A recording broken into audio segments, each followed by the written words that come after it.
qui t'a motivé, du coup, c'était, comme tu disais, c'était en fait le fait de faire de l'argent avec ce projet? Parce que vu que j'ai toujours été habillé en seconde main, bah, j'ai toujours été sensible à ça. C'est là qu'après la Fripa Max est née.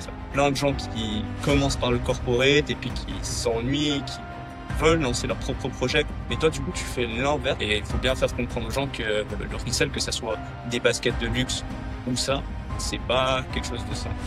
Nous, du coup, on est ouvert que les samedis de 13h30 à 18h. On tourne à un salaire moyen suisse par mois.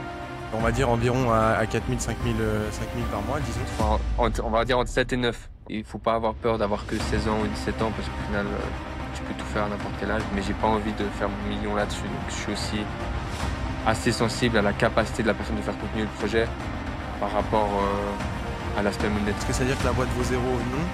Et en même temps, tu fais les autres types de calculs qui étaient à l'opposé, qui étaient que sur le marché, l'opportunité, etc. Est-ce qu'on vaut 100 millions? Non plus, tu vois. En tout cas, c'est génial que tu puisses nous rejoindre pour ce troisième épisode, du coup. On a eu la chance d'avoir déjà deux invités, et puis on a un petit line-up qui commence à se proposer, qui est pas mal. Là, on va aussi avoir un DJ sur le podcast, un viticole, etc. Donc c'est super. Par contre, t'es vraiment la première personne du coup dans le domaine, on va dire déjà de la friperie, parce que moi c'est ça que j'identifie avec toi, mais je sais que c'est beaucoup plus large ce que tu fais aujourd'hui. Donc j'ai préparé ma petite intro à l'américaine. Je vous propose qu'on démarre par ça, et puis ensuite je te laisserai Nathan pour la suite. Alors, à 24 ans seulement et en parallèle de son bachelor, il a lancé plus de 5 projets à succès. Je l'ai connu avec une friperie sur Instagram, un projet qu'il a ensuite transformé et diversifié avec un shop physique, de l'événementiel ou encore des jeans sur mesure. Aujourd'hui, il vend ses entreprises et s'oriente dans le monde très corporate du conseil. Pourquoi ce virage? Maxime, bienvenue sur Autop, c'est ça qu'on va voir aujourd'hui. Merci beaucoup. Incroyable. Parfait. Ça fait plaisir d'être là Merci avec vous. Mathis. Merci Mathis pour l'intro. Juste avant de rentrer un petit peu dans les détails de l'épisode et ce qu'on va découvrir, n'hésitez pas à vous abonner sur toutes les plateformes, Spotify, Apple Podcast et ainsi que sur YouTube. Mettez 5 étoiles sur la plateforme que vous désirez. Maxime, pour découvrir rapidement, avant d'entrer dans ton histoire, normalement on pose cette question à nos invités auxquelles tu vas Ok. répondre simplement par oui et par non. Et ensuite, on ira directement dans le sujet, si ça va pour toi. Ouais, parfait. Alors, première question. Selon toi, entreprendre jeune, est-ce que c'est un avantage? Oui. Tu t'es lancé avant même d'avoir ton diplôme. Si tu avais dû le refaire, tu penses que tu aurais attendu la fin de tes études? Non. Tu as déjà eu l'impression de courir après trop de projets en même temps? Oui. Je trouve que le B2B est plus sérieux, plus valorisant que le B2C. Non.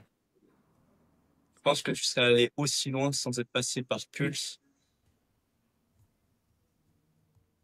Non. Moins rapidement, on va dire. Tu préfères souvent tout faire toi-même plutôt que déléguer par manque de confiance ou pas? Non. Je préfère déléguer.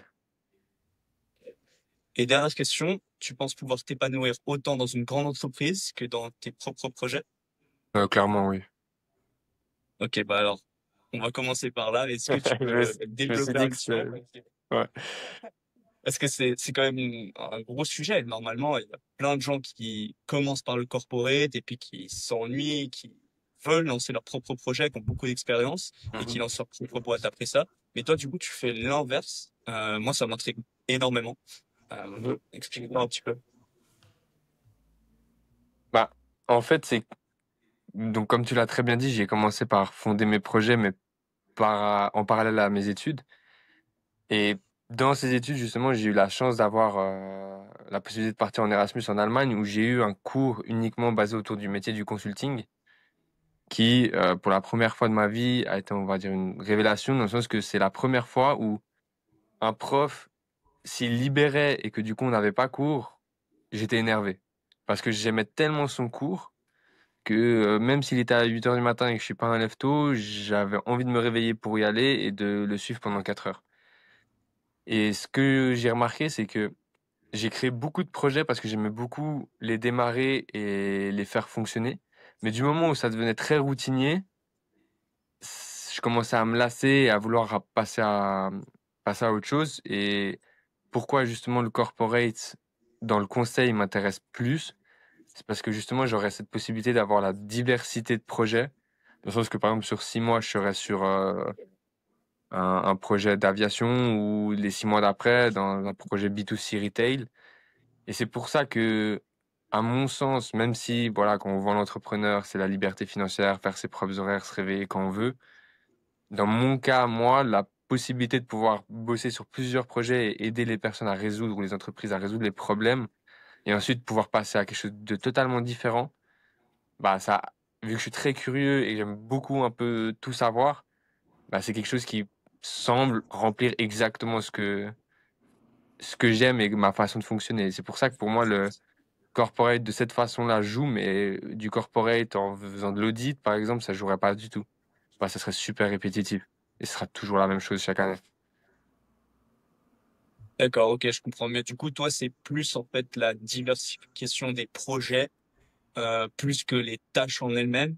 Et Mhm. tu es plus focus, on va dire, court terme sur les tâches, donc pur et dur, par exemple, que ce soit de la recherche ou comme tu dis, de l'audit, parce que je pense qu'en consulting, tu devras en faire à un certain moment. À un Mais certain après, moment, ouais. changer en fait d'horizon complet entre ce que tu as mentionné, par exemple, le retail ou Mhm. l'aviation. Ok, Ouais, je comprends justement. mieux. Vous, vous êtes de la vie inverse, du coup, je pense? Pas du tout. Pas forcément. Je dirais que c'est une approche que j'avais pas forcément imaginée, mais ça fait sens maintenant que t'en parles. Mais c'est vrai que je voyais plus le truc dans l'autre sens, où en étant en corporate, tu découvres justement un sujet dans lequel tu es passionné, par exemple le consulting en aviation, et de Mhm. lancer ta propre boîte dans ce domaine-là, ou de cibler un job en particulier dont tu fais l'expertise, pour après lancer une autre boîte en parallèle. Je sais pas si tu vois le... Ouais, non, je vois ce que tu veux dire. Moi, ça fait beaucoup de sens pour moi ce que tu dis, Maxime, dans le sens où moi j'ai déjà été aussi attiré par cette idée de se dire que si t'es, alors que ce soit consultant dans les Big Four ou que ce soit, je sais pas, coach en ligne ou peu importe, tu peux avoir la chance de suivre plusieurs boîtes. Et j'ai l'impression que souvent l'avantage en consulting, c'est que c'est pas forcément toi qui vas suivre la boîte sur une longue durée, mais en fait, tu as une mission assez précise, Mhm. parfois justement un peu court-termiste. Et pendant, je sais pas, un mois, tu as un peu une team qui est dédiée à ce projet, un objectif clair. Et puis tout le monde, on va dire, travaille dans la même direction. Et moi, je trouve ça cool parce que ça permet de voir justement énormément de scénarios différents. Et ce côté routinier, je pense que du coup, il disparaît, en tout cas à une certaine échelle. Après, moi, forcément, ce qui me dérange un peu dans ces boîtes-là, c'est qu'il y aura toujours le côté routinier dans le sens de justement, t'es dans un même bureau, t'as un même employeur, t'as pas ta Mhm. liberté géographique. Donc tout cet aspect-là, c'est pas, je pense pas que ce soit une carrière en consulting qui va te l'offrir, ou du moins pas tant que t'es pas partenaire ou je sais pas. Ouais, Par oui, contre, ouais. Qu'on par contre, en s'ignore. termes de, ouais, c'est ça. Par contre, en termes de tâches quotidiennes, je pense effectivement que tu as une diversité qui est super, quoi. Mhm. Euh, Peut-être avant qu'on se focus précisément sur voilà ce virage, pourquoi, etc. Ce serait cool qu'on reprenne un petit peu l'historique de ton parcours dans le business. Et moi, je voulais savoir c'est quoi ton premier projet que tu as lancé? Le tout premier, c'était, je pense, que j'avais 12 ans. C'était, j'ai fondé un groupe de musique, en fait, quand j'étais au cycle d'orientation. Et on a du coup créé ce groupe enfin, parce que moi j'ai fait de la guitare électrique depuis que j'avais 6 ans. Et du coup, bah, quand j'avais 12 ans, j'avais quand même un niveau assez élevé par rapport à mon âge. Et bah, ce projet, du coup, il consistait juste à créer des chansons, des albums, et après de faire des concerts. Et j'avais réussi justement à nous... Enfin, c'est pas énorme, mais à l'âge que j'avais, c'était quand même pas mal. C'est qu'on a réussi, par exemple, à jouer à la fête de la musique au Bastion, alors que j'avais même pas l'âge de boire de la bière, on va dire. Et donc ça a été vraiment le premier projet. Et ensuite, étant donné que bah, moi, je suis toujours à fond dans un projet et que j'avais l'envie de percer avec cette idée-là, mais que mes potes, c'était plus dans un but de divertissement, bah, j'ai commencé à faire d'autres choses, mais c'est toujours venu peu à peu, on va dire. Et c'est là qu'après la Fripa Max est née, c'est parce que vu que j'ai toujours été habillé en seconde main, bah, j'ai toujours été sensible à ça. Et j'ai vu quelqu'un qui démarrait une page sur Instagram, et du coup, je me suis dit comment il se fait un peu d'argent, parce que j'avais envie d'avoir un peu plus d'argent de poche que ce que j'avais. Et tout a commencé, on va dire, comme ça. Ok, donc toi, ce qui t'a motivé, du coup, c'était comme tu disais, c'était en fait le fait de faire de l'argent avec ce projet. Tu penses que c'était Alors, ta première motivation au démarrage, je veux dire? la raison pourquoi je l'ai fait, c'était effectivement pour ça. C'est dans le sens que j'ai toujours eu de l'argent de poche, mais j'ai jamais eu, on va dire, de l'argent de poche qui m'a permis, par exemple, de m'acheter un mois une Play 5 et le mois d'après FIFA, je sais pas à quelle année. Et du coup, depuis que je suis petit, j'ai toujours trouvé des moyens de gagner un peu plus d'argent pour pouvoir faire ça. Et puis, la seconde main, à la base, n'était pas une passion, mais avec ça, c'est devenu une passion. Et c'est pour ça qu'après, je me suis rendu compte qu'en fondant plusieurs projets, que j'avais pas une passion dans une industrie précise, mais j'avais vraiment une passion pour le business, pour la création et pour l'amélioration de certains processus dans le côté business. Mais que ce soit pour des vêtements de seconde main, ou pour des boissons, ou pour des machines industrielles, on va dire. Ok. Et comment ça se passe concrètement alors j'imagine que c'était pas pareil au début que ce que ça a été ensuite les années d'après, mais comment ça se marche concrètement dans le sens comment tu sources, comment tu tries, comment tu Mhm. sais quoi revendre, à quel prix, comment tu sais s'il y a une bonne pièce, une mauvaise pièce? Bah, pour tout ce qui est appréciation du vêtement et du stock, c'est vraiment au fil des années en soi que tu apprends ce que tes clients ils veulent. Après, bien sûr, il faut être sur les réseaux sociaux parce que comme ça, tu vois ce que les gens recherchent. Et avec la seconde main, l'avantage, c'est que tout est déjà produit, donc il faut juste trouver le bon stock pour le bon moment. Après, pour trouver ces stocks en question, à l'époque, c'était très compliqué parce qu'il y avait très peu de grossistes qui étaient en ligne, c'était pas du tout démocratisé comme aujourd'hui.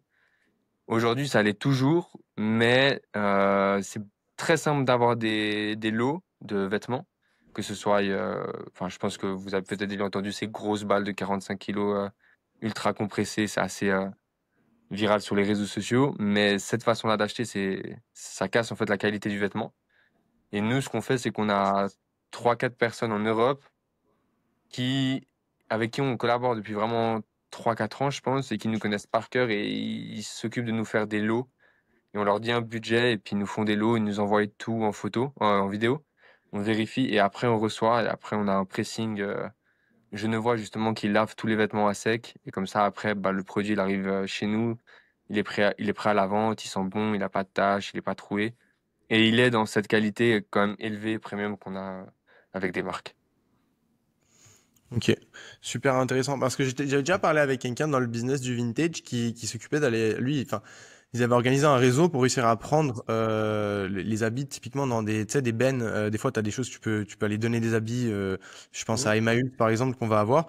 Et tu vois, il y a aussi ce système-là où l'avantage c'est que tu vas avoir des produits qui sont beaucoup, enfin, que tu touches vraiment à rien ou pas, vraiment pas cher. Ouais. Et du coup, t'as pas besoin forcément de les vendre cher pour faire de la marge. Mais par Mhm. contre, justement, ça demande un travail énorme sur la partie sourcing, alors que j'ai l'impression que toi, tu as réussi, peut-être en payant un peu plus cher, parce que j'imagine que voilà, tu sources Oui, plus voilà, cher, mais tu as une grosse partie du travail qui est enlevée et tu dois que t'occuper sur la partie front qui est au final la vente, quoi. exact. Bah, justement, c'est ce que j'avais remarqué, c'est qu'à l'époque, pour commencer, vu que j'avais pas beaucoup de capitaux, j'achetais pièce par pièce sur des sites comme Ricardo, Anibis ou Vinted. Mais dès que tu veux rentrer dans des grosses masses pour avoir des revenus réguliers, tu peux pas faire ça parce que logistiquement, déjà, tu commandes unité par unité, donc ça prend énormément de temps. Et donc, c'est pas viable. Et passer par les bennes directement, c'est bien, mais tu dois acheter une masse tellement considérable en début que tu te retrouves avec facile 50%, voire 60% d'inventaire où tu ne peux rien faire avec.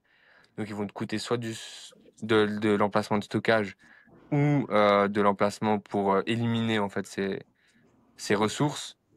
Et du coup, ça fait déjà des heures et des heures de travail parce que la seconde main, c'est quand même un travail qui repose énormément sur la main-d'œuvre et la logistique. Et c'est pour ça que moi, je m'étais dit, c'est pas une tâche sur laquelle je dois apporter de la valeur parce que il y en a qui le font mieux que moi, qui ont la liberté géographique d'être à plusieurs endroits en même temps. Et c'est pas en Suisse aussi qu'on trouve les plus beaux habits de seconde main, vu qu'on est des très gros consommateurs de fast fashion. Et en faisant ça, ça m'a permis d'avoir beaucoup plus de temps pour me concentrer, comme tu as dit, sur tout ce qui est contact avec le client, communication, ce qui crée réellement de la valeur, on va dire. Ok, j'allais revenir justement sur ce point de création de valeur, parce que, ben, je sais pas si tu sais, mais moi j'ai une marque de vêtements maintenant qui est Mhm. moins active qu'avant. Et justement, en fait, il y a ce côté où ben, moi j'ai créé le vêtement, on va dire, bah, avec une usine, etc. Et la création de valeur, elle est vraiment sur le produit. et moins sur le reste, même malgré le fait qu'il y a quand même du branding, une histoire derrière. Mais toi, du coup, est-ce que tu as eu ce commentaire qui est ah, c'est trop simple, c'est du resell? Parce Ouais. que en soi, vu de l'extérieur, c'est achat, revente et basta. Après, bon, toi, tu as créé un branding qui est génial avec la Fibre Max et que personnellement, j'adore. Et ça rend le truc beaucoup moins euh, cheap, on va dire, du thrift Mhm. shop classique que tu trouverais, par exemple, à plein palais. Et Ouais. moi, je vais avoir ton avis là-dessus parce que du coup, euh, comme tu l'as expliqué, c'est pas un business sain. Et il faut bien faire comprendre aux gens que le resell, que ça soit des baskets de luxe ou ça, c'est pas quelque chose de sain. Bah, c'est On est pas juste d'accord. t'achètes une polaire et tu la revends et tu prends ta marge. Ça, c'est ce que Exactement. je pense. Mais rappelle-moi, elle s'appelle comment ta marque de vêtements? C'est maladroit. Ok. Ah oui, j'avais déjà entendu parler, effectivement. Ok. Bah, en soi, nous, on a créé de la valeur en fait en créant notre communauté sur les réseaux, dans le sens que la valeur, elle repose dans cette communauté et la sélection qu'on a. Mhm. Vu qu'on a fait énormément de pop-up shop, que ce soit à Genève, Lausanne ou Neuchâtel, et qu'on a aussi participé à beaucoup d'événements comme des festivals, et qu'on n'avait pas de point de vente fixe, bah nous, on a toujours habitué notre clientèle à nous suivre, peu importe où on est. Et c'est pour ça que maintenant, on a un magasin qui est au quatrième étage d'un bâtiment où on a créé une expérience un peu secret shop pour tout cet aspect. Tu vas chercher ta pépite, tu dois trouver ton trésor. Et ça fonctionne quand même parce que nos clients, ils sont là pour la qualité de vêtements qu'on offre, mais aussi pour le fait de t'achètes pas, tu vas pas juste chez Manor, t'essayes ton habit, c'est cool, tu passes en caisse. C'est vraiment, t'as tout, autant sur les réseaux sociaux, on communique énormément avec eux, dans le sens que bah, je pense qu'on a un taux plus élevé de clients qui nous écrivent en DM pour des questions qui peuvent paraître très basiques, tu vois, mais on peut aider nos clients, par exemple, à trouver la bonne pièce. S'ils cherchent une pièce en pression, on va le faire pour eux. Mais c'est pas un service qu'on vend, c'est vraiment si tu fais partie de la communauté, tu sais que tu peux avoir ce genre de choses. Ok, Et intéressant. c'est là-dessus qu'on crée de la valeur.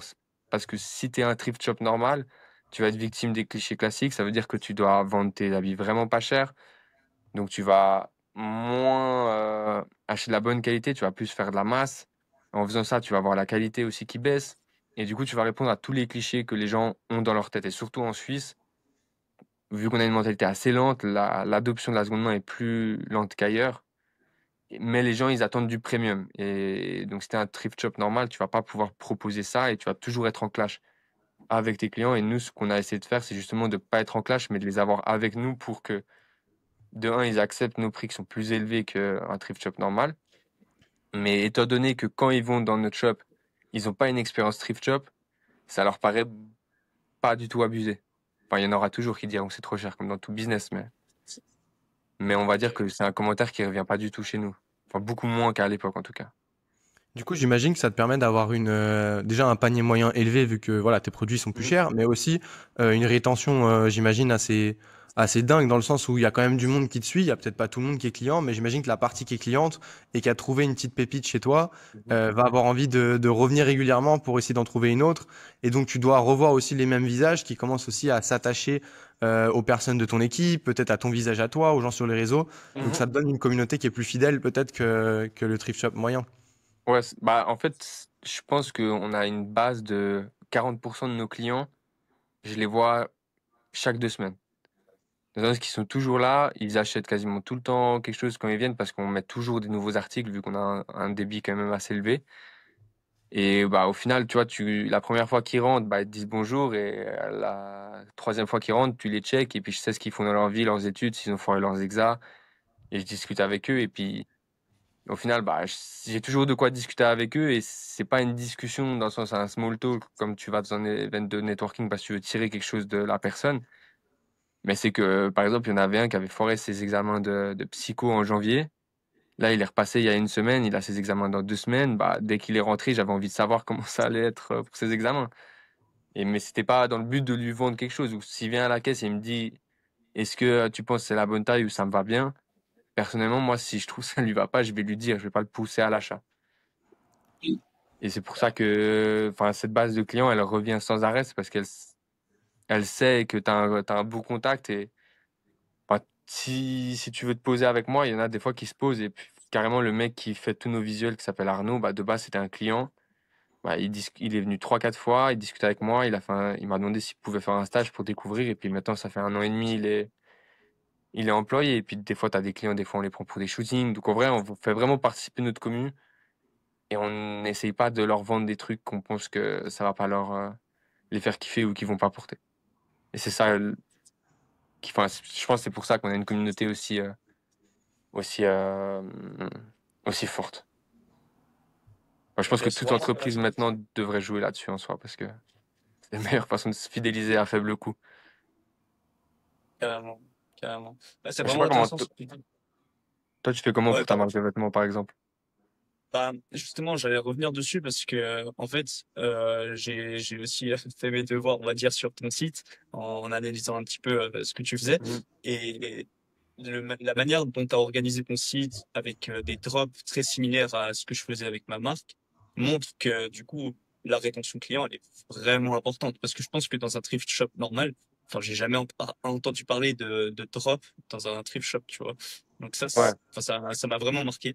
Et pour revenir sur ma marque, bah, je faisais exactement la même chose que toi au début. ok. Bah, déjà, je livrais quasiment tous mes clients à la main, donc quasiment tous à Genève. Donc, je prenais mon vélo et le premier drop, bah, j'allais en vélo aller livrer tout le monde. Du coup, ben, je me rapprochais énormément des clients. Je comprenais ce qui allait pas. Ça, c'était la première chose. Et puis après, pareil avec les photoshoots, je prenais les clients qui avaient déjà acheté ou qui voulaient acheter et je leur proposais directement de faire un photoshoot. Et puis après, bah, je leur donnais les vêtements gratuitement. Et ça m'a rapporté énormément de notoriété, de communauté, pardon, grâce à ça, parce que bah, ça rapprochait énormément les gens, clients et futurs clients. Mhm. Très, Et ça, très similaire, c'est super intéressant. ça Et en augmente plus, de temps ton... ça coûte Vas-y, beaucoup moins vas-y. cher surtout de faire ça.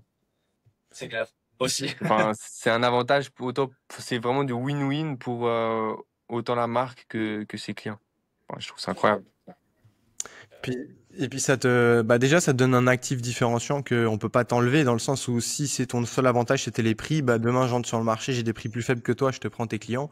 Là on pourra pas enlever ta Tu peux pas enlever bienveillance ça. et voilà on peut pas t'enlever ça. Et puis l'autre élément aussi c'est que c'est ton le NPS Net Promoter Score, donc on va dire l'espèce de parrainage de tes clients devient assez dingue quand ils sont attachés à ta marque, ils ont l'impression qu'ils connaissent le patron, qu'ils connaissent les gens qui sont derrière. Il y a un peu ce sentiment de voilà, tu es dans la famille et du coup, bah, Mhm. si je t'amène un client, je t'amène dans un endroit enfin, j'amène un ami à moi chez toi, je l'amène dans un cadre de confiance, je sais que tu vas bien t'occuper de lui. Il y a un peu ce truc-là et du coup, j'imagine que tu as aussi pas mal je sais que c'était ton cas aussi, Nathan, il me semble que tu avais pris certains de tes clients et puis tu avais fini par, je sais plus si c'était sous forme de promotion, d'ambassadeur ou peu importe, mais tu les avais inclus aussi dans le processus de vente finalement. Carrément, exactement, sous la forme d'ambassadeur pour certains et sous la forme de designer pour d'autres. Euh, c'était vraiment une expérience géniale et j'avais vraiment adoré ce système. Tu prends les gens avec toi et tu crées vraiment un projet en fait tous ensemble, malgré le fait que ça soit ton projet à toi. Et le fait que tu le crées avec un thrift shop, bah, c'est assez impressionnant parce que au final, tu vends pas tes produits, mais c'est comme si c'était les tiens parce que les gens ramènent la fripe à max à tes produits, malgré le fait que ça soit un t-shirt vintage Nike ou Mhm. Stussy ou peu importe. Et franchement, chapeau, hein. Non, ça fait plaisir. Moi, je me demande quelque chose, tu vois, moi, j'aime beaucoup le principe 20-80. Dans ton idée, ce serait de se dire que 20% de tes clients t'apportent 80% du revenu. Là, tu me Mhm. dis que tu as à peu près 40% qui reviennent toutes les 2 semaines. Donc, je pense que la stat, elle est peut-être un peu différente, mais elle est plus ou moins vraie dans le sens où tu as probablement une concentration de tes clients qui achètent des choses généralement chères et régulièrement, VS les gens qui viennent juste se zioter tous les 3 mois. Comment est-ce que tu pourrais tu as misé, on va dire, sur ces 20% de clients, capter encore plus de valeur avec eux? Est-ce que tu as la proposition de leur offrir des choses qui sont encore plus premium, les mettre dans une communauté privée? Enfin, peu importe l'idée, mais Mhm. est-ce que tu as déjà réfléchi à faire ça, à te dire si c'est des gens qui reviennent souvent et qui me payent déjà, bah, ils sont probablement enclins à aller plus loin dans le service? Ouais, bah, on a toujours essayé de faire ça, notamment quand on faisait des événements. Par exemple, nos clients les plus fidèles, quand on faisait des pop-up shops, on les invitait à venir avant l'ouverture. Parce que justement, quand on ouvrait, qu'on faisait que des pop-up shops à l'époque, bah, on était les seuls à vendre ce type d'article sur le marché genevois. Donc il y avait toujours la queue. Et si tu avais la possibilité de pouvoir venir 30 minutes avant, ça te permettait de pouvoir aussi avoir une expérience plus premium parce qu'on leur amenait les croissants et tout. Ils pouvaient regarder ça tranquillement tout en appréciant le fait d'être les seuls et regardant les gens dehors, ce qui leur apportait un petit sentiment de je suis différent, je suis mieux traité, entre guillemets.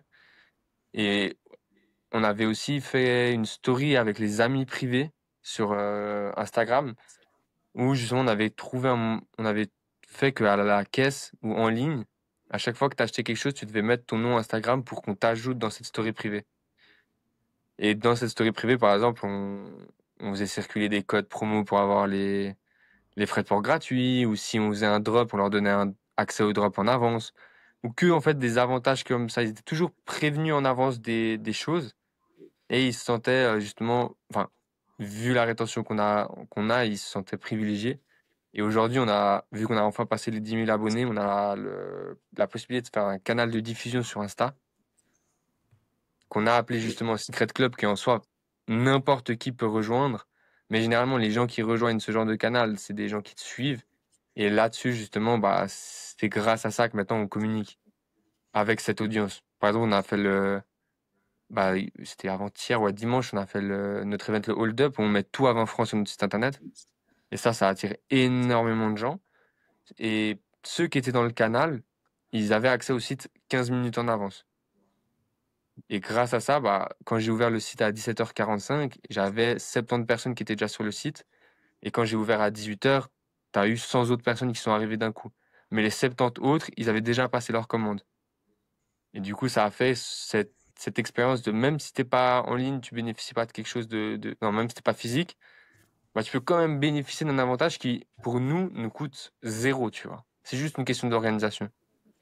Mhm. Donc c'est comme ça que maintenant, on essaie de faire ça pour que bah, ce lien, il reste en physique ou en ligne, quoi. Ça fait sens, ouais. Incroyable. Et est-ce que tu arrives à me donner un peu une échelle de grandeur, que ce soit, bah, par exemple, au niveau du revenu que vous avez fait avec la Fripamax? Genre, est-ce que tu arrives à donner une échelle pour qu'on se rende compte? Bah, pour vous donner l'échelle, il faut juste que je mette un contexte, c'est que nous, du coup, on est ouvert que les samedis de 13h30 à 18h.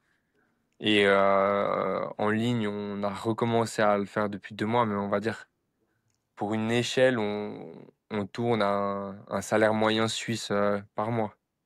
Ok. Et donc, on va dire environ à 4 000, 5 000, 5 000 par mois, disons. Non, salaire moyen. Ah, moyen, donc légèrement On élevé, on va va dire dire. entre 7 et 9, quoi. Ok, entre 7 et 9 par mois. Et là-dessus, quelle proportion se fait du coup physiquement et en ligne? On a 70 à 80% physique et 20 à 30% en ligne. Ok. Parce que le en ligne, on l'a redéveloppé depuis pas longtemps, on va dire. Ouais, j'allais dire, du coup, c'est une vocation pour vous à, j'imagine, développer le en ligne parce que, puisque c'est un projet qui est, voilà, en parallèle des études et que Mhm. la raison pour laquelle tu le fais le samedi, pour moi, elle me paraît évidente. L'avantage du en ligne, c'est que c'est en tout temps. Donc, Ouais, j'imagine ça que vous va. voulez développer ça. Après, en même temps, je me dis, ça doit poser des problèmes parce que dans le vintage, d'autant plus, j'ai l'impression que tu veux vérifier que le produit, voilà, il est encore en bon état. Après, voilà, il y a peut-être la confiance déjà envers ton nom de marque, mais Mhm. il y a cet aspect-là, et puis est-ce que c'est possible de te renvoyer les articles aussi de la même façon que je pourrais le faire avec une marque neuve? Bah là, ouais, c'est ça. C'est la plus grosse complexité pour le client, c'est de se dire que chaque vêtement est unique, d'une année différente. Donc les coupes, c'est super compliqué de les prévoir. Donc c'est vrai qu'on sait que on a un taux de renvoi qui, en théorie, devrait être plus élevé. À ce jour, on a eu 2 renvois seulement, donc on estime que ça devrait être correct. Mais par contre, le retour chez nous, il est payant, dans le sens que vu qu'on ne vit pas sur une marge de 70% brut, bah, 7 francs de frais de port de retour, on est obligé de le facturer au client. Donc s'il lui va vraiment pas, il nous le renvoie, mais c'est assez rare. Après, je pense que quand on aura un beaucoup plus gros niveau de commande, ça augmentera avec, à voir. Mais je sais qu'avec les IA, il y a beaucoup de choses à faire. Mais vu que chaque pièce est unique, déjà, le listing en ligne, ça prend énormément de temps. Parce que chaque pièce, il faut les prendre en photo. Tu peux pas juste mettre Polo Ralph Lauren sans unité et tu commandes. Mais c'est vrai que niveau en ligne, c'est une difficulté en plus. Enfin, ça prend beaucoup plus de temps de tout lister. Et surtout qu'en Suisse, on a la langue allemande, la langue anglaise. Même s'il y a plein de programmes, plein de d'API qui peuvent gérer ça, c'est un temps en plus, quoi. Donc, c'est notre défi de cette année, quoi. Et je me dis, c'est juste une idée comme ça, hein, je sais pas si tu y as pensé, mais de te dire aussi que tes clients, ils pourraient peut-être soit te payer les 7 francs et être remboursés, du coup, pour leur envoi, Mhm. soit transformer le montant en avoir pour pouvoir commander quelque chose d'autre à la place. Tu vois, Ouais, ça te ça. permet de garder le cash en fait et de pouvoir toi le réinvestir sur d'autres choses, dans le sens dans ton fonds de roulement. Mhm. Euh, et ça peut être je sais pas, ça peut être un moyen de compenser ça plus ou moins, tu vois. Ah ouais, ouais, je t'avoue que j'y avais pas du tout pensé, à vrai dire. Donc, Ben mais voilà, t'as c'est dit c'est une vraiment bonne idée. Mais ça, c'est un truc qu'on implémentera du moment où on a un certain taux de retour. Parce que je me dis que si là, les clients pour l'instant gardent les vêtements, peut-être qu'ils les revendent à côté ou peut-être que juste la façon dont on prend les photos, ils arrivent extrêmement bien estimés et ça leur va. Hmm. Mais ouais, ça, c'est une bonne solution pour un problème qu'on peut avoir à l'avenir, on va dire. Après, c'est le marché qui décide, donc si tu me dis que tes taux Ouais, c'est ça. ils sont bas, faut écouter ça. Ouais, bah, de toute façon, c'est tous des trucs qu'il faut tester parce qu'après, voilà, dès que tu as un certain nombre de commandes, ton frais de port, il devient aussi plus bas parce que tu as des licences d'affranchissement avec les transporteurs. Mais nous, on n'est pas encore dans ce cas-là, on va dire. Moi, j'avais une autre question aussi concernant la partie en ligne. Mhm. C'est par rapport à l'authentification des produits. Est-ce que tu as eu des questions par rapport à ça? Puisque dans le vintage, on sait quand même qu'il y a beaucoup de fake.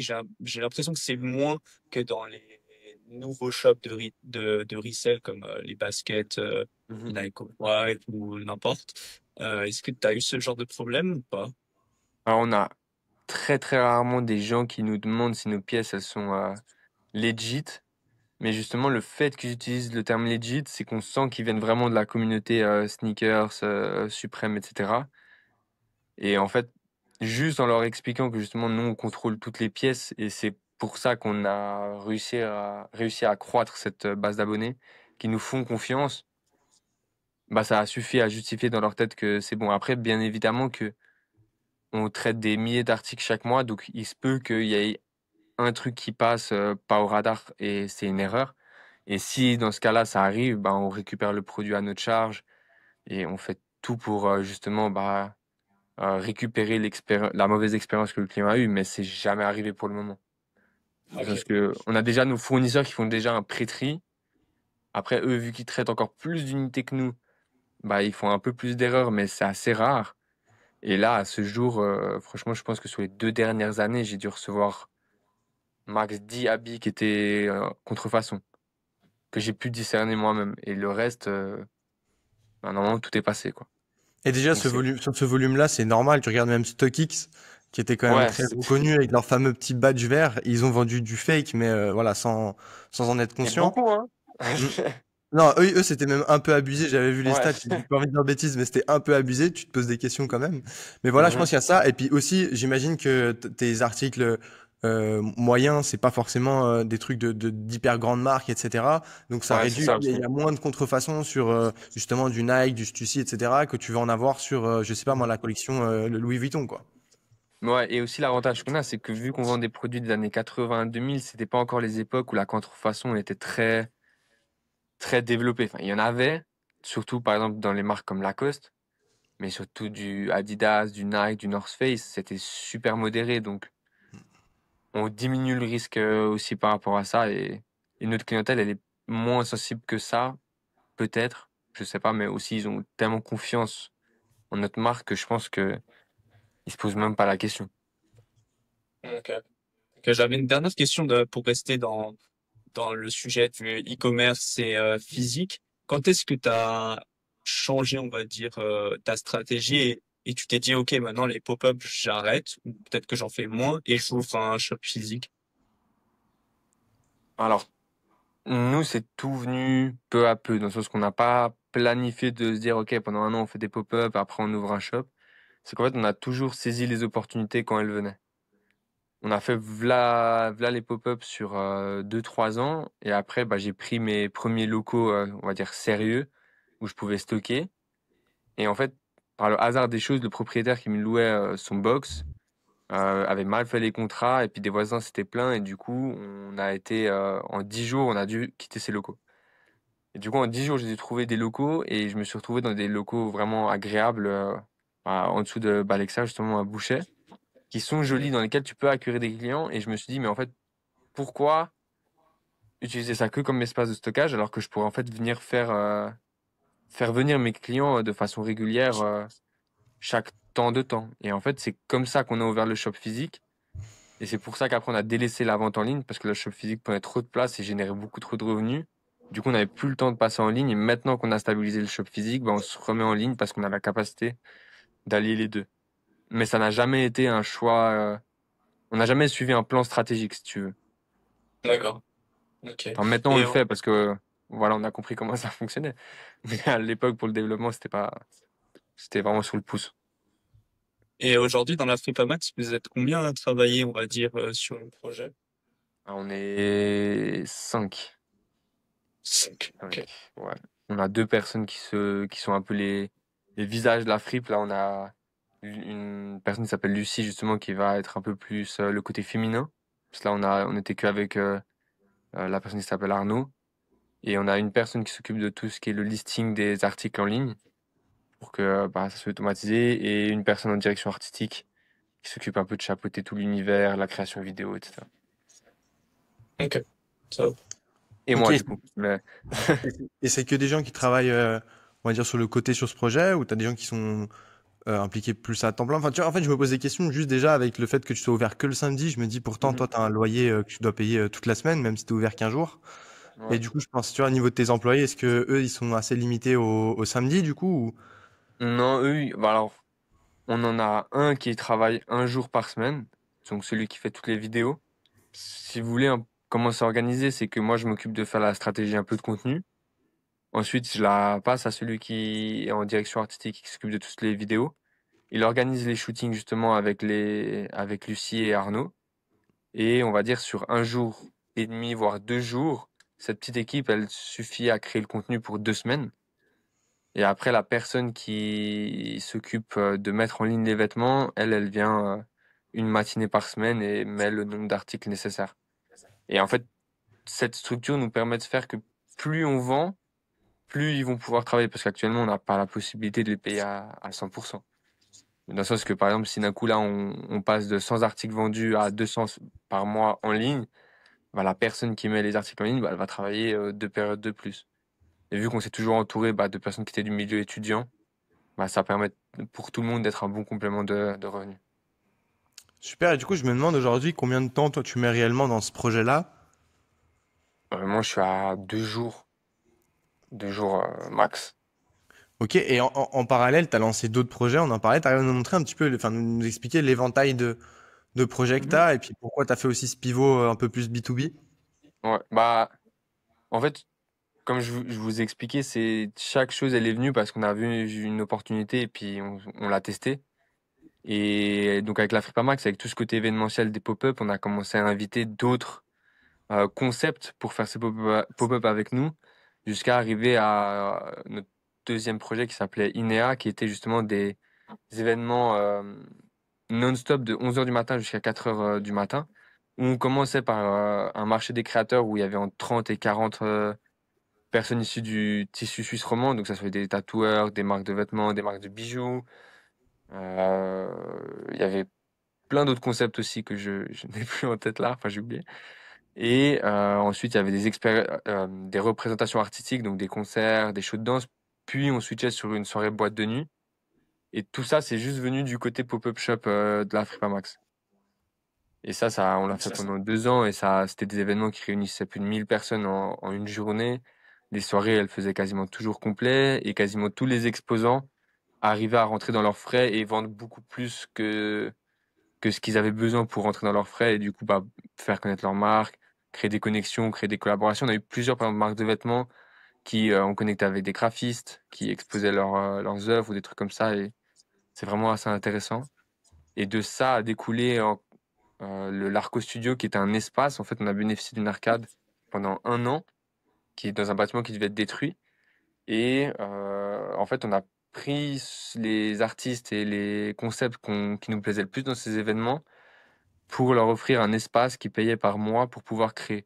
Et dans cet espace, tu n'avais jamais un concept qui faisait la même chose que l'autre dans le but de créer des synergies. Et finalement, en tout, sur un an, on a accompagné 15 projets parce que le but, c'est de leur permettre de passer de l'étape de je vends mes deux, trois trucs sur Insta à un truc un peu plus sérieux. Et maintenant, la plupart des projets, bah, je sais pas s'ils gagnent leur vie de ça, mais je sais que ça leur fait un bon complément de revenus parce qu'ils ont bénéficié d'un espace où ils payaient vraiment pas cher, 24 heures sur 24, propre, où ils pouvaient accueillir leurs clients, etc. Donc ça, c'est assez sympa. Et en même temps, on a fait de la prod B2B de vêtements pour les entreprises. Ça, c'était plus par rapport à certaines demandes qu'on avait de ces personnes-là qui nous disaient, ouais, vous savez pas, on peut produire nos vêtements, ou est-ce que vous aurez une façon de produire des vêtements pour notre marque pour que sur les événements, on soit plus actif? Mais on a commencé à faire ça et maintenant, bah, c'est quelque chose qui tourne. On a des commandes un peu plus grosses d'entreprises. Mais tout a toujours découlé, en fait, de la Prépa Max, si je peux dire. Ok, donc tu as Ok. ce noyau central. Il y a eu des besoins d'abord pour vous, qui vous ont permis Mhm. de développer on va dire des solutions, mais qui étaient vraiment pour vous en premier lieu. Et ensuite, petit à petit, vous avez donc un réseau assez proche de gens, que ce soit les gens des arcades, etc., qui ont eu des besoins qui étaient similaires aux vôtres. Donc, vous avez développé les offres. Et Mhm. aujourd'hui, jusqu'à avoir des gens qui sont, on va dire, externes à votre réseau initial, qui ont aussi besoin de ces mêmes services. J'aime beaucoup cette façon de développer. J'ai un blanc maintenant sur le nom de la boîte, mais j'avais entendu parler, c'est dans la tech, mais j'ai entendu parler d'une boîte qui fonctionnait exactement comme ça, dans le sens où eux, ils avaient leur produit central, et puis dès qu'ils avaient des besoins en interne, mais par exemple, je sais pas, moi j'ai un besoin de prospection, j'ai un besoin d'outils pour enregistrer mes appels téléphoniques, des outils comme ça, en fait, à chaque fois, ils avaient fait le pari de le développer en interne et de le mettre sur le Ah marché. oui. Mais Et c'est une tu- interview de. C'est un mec qui explique tout ça. ouais, c'est ça exactement. Je crois que Je vois si je dis pas lequel de c'est. bêtises, c'était sur le podcast de Mathieu Stéphanie, mais c'était il y a longtemps que j'avais écouté ça. Mhm. Et puis c'est un entrepreneur, je crois que c'est un entrepreneur suisse en fait, mais qui est parti faire sa boîte en France. J'essaie de retrouver les refs, mais j'avais vraiment, en tout cas, il expliquait d'une façon que je trouvais tellement ingénieuse, parce qu'en fait, il expliquait que rien que la façon dont il développait la chose, c'était si lui-même était le seul utilisateur, si sa boîte était le seul utilisateur de la solution, il était déjà rentable, ou du moins il était break-even, on va dire.